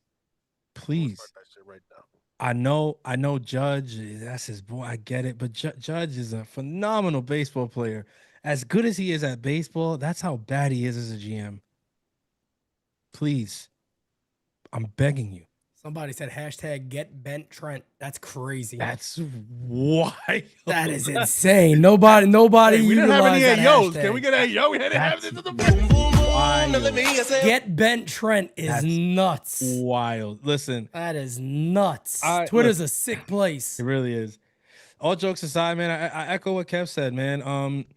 I can't bring myself to mention World Series right now in the same breath as this team, because they're talking about lowering payroll and Cody Bellinger being their top priority this offseason, while there's players like Kyle Tucker, Bo Bichette, Tatsuya Imai available. And, they're talking about lowering payroll and Bellinger. I don't know. So the World Series and the Yankees just don't seem like 2 words that need to be in the same sentence. That's sad. I mean, that's it. That's where I'm at. I feel like, my hopes for this team are very low. My hopes for this offseason are very low. I'm not doom and gloom completely on 2026 yet because we do got to see what happens. I'm just telling you guys where my hopes and expectations are, judging by what we've heard thus far. It is still November, but judging by what we've heard thus far, guys, it's gonna be a long winter. So bundle up. It's gonna get cold out. Yeah, no doubt about it. Bundle up. It's already getting cold out there. And shit, the Yankees, Brian Cashman made it a little colder today. But my final message is very, very simple, man. Pedal to the metal. That's all you can do. If there is the idea of not doing that and dialing it back, Yankees are cooked. I'll say it right now. The Yankees are absolutely cooked. You can't consider, kind of running the same thing back out there again when the AL East has gotten better and will continue to get better. And the American League as a whole is getting better. You got Seattle, a team that tasted a chance at a World Series, and they're going to want to get back there and probably going to add one of those Japanese players. I think Okamoto's a great fit for the Mariners. They need a third baseman unless they bring Suarez back, but they need a third baseman. Okamoto could certainly be that guy for them. So, and I expect a lot of moves from around the league, and I'm just hopeful the Yankees aren't a team that lets us down. This is not the offseason to let us down this year, no doubt about it. The window is closing on Aaron Judge. Here's the last thing you'd want, right? If Aaron Judge doesn't win a championship and the Yankees don't win all that time that Judge has left, you're going to look back and we're going to talk about all these times we talked about these things. And unfortunately, how right we were. And the last thing we're going to want to do here is say that, unfortunately, all these off seasons talking about go make the big move, do the right thing, and, the Yankees never winning, it's going to go ahead and, unfortunately, we're going to look back, say, all the chances they had they didn't take, all the players they could have had they missed on, all the times we said pedal the metal, you got to go now, they decided not to go. And the last thing we want to do is talk about that, because let me tell you something. What a stain on the career of Brian Cashman that would be. What a stain. What a stain on the career of Brian Cashman it would be that you never won with arguably the greatest player of our generation, the greatest offensive player of our generation. One of the greatest of all time. One of the greatest of all time. You won one championship on your own because the three-peat, the four rings in the 90s, that's I forgot his name. G. Michael. Stick and G. Michael. That's their team. That wasn't Stick is G. Michael. Correct. I threw him off with that one. So he said yes, Stick and G. Michael. I don't know. Bob Watson, G. Michael. They're two people. They're two people. They are two different people, yeah. But that he only won one, and people were talking about how hard it is to win in the luxury tax era. and we're telling you, listen, people say that championships can't be bought. I don't know. The Dodgers are making it. I was about to say, not for the Dodgers. The Dodgers are making it hard to not say that. And we're not saying to spend $400 million. Right now, the Yankees are in a position where they can spend $305, $310, and still be a very good team. But not with guys that were former first-round picks that were released by the Cincinnati fucking Reds.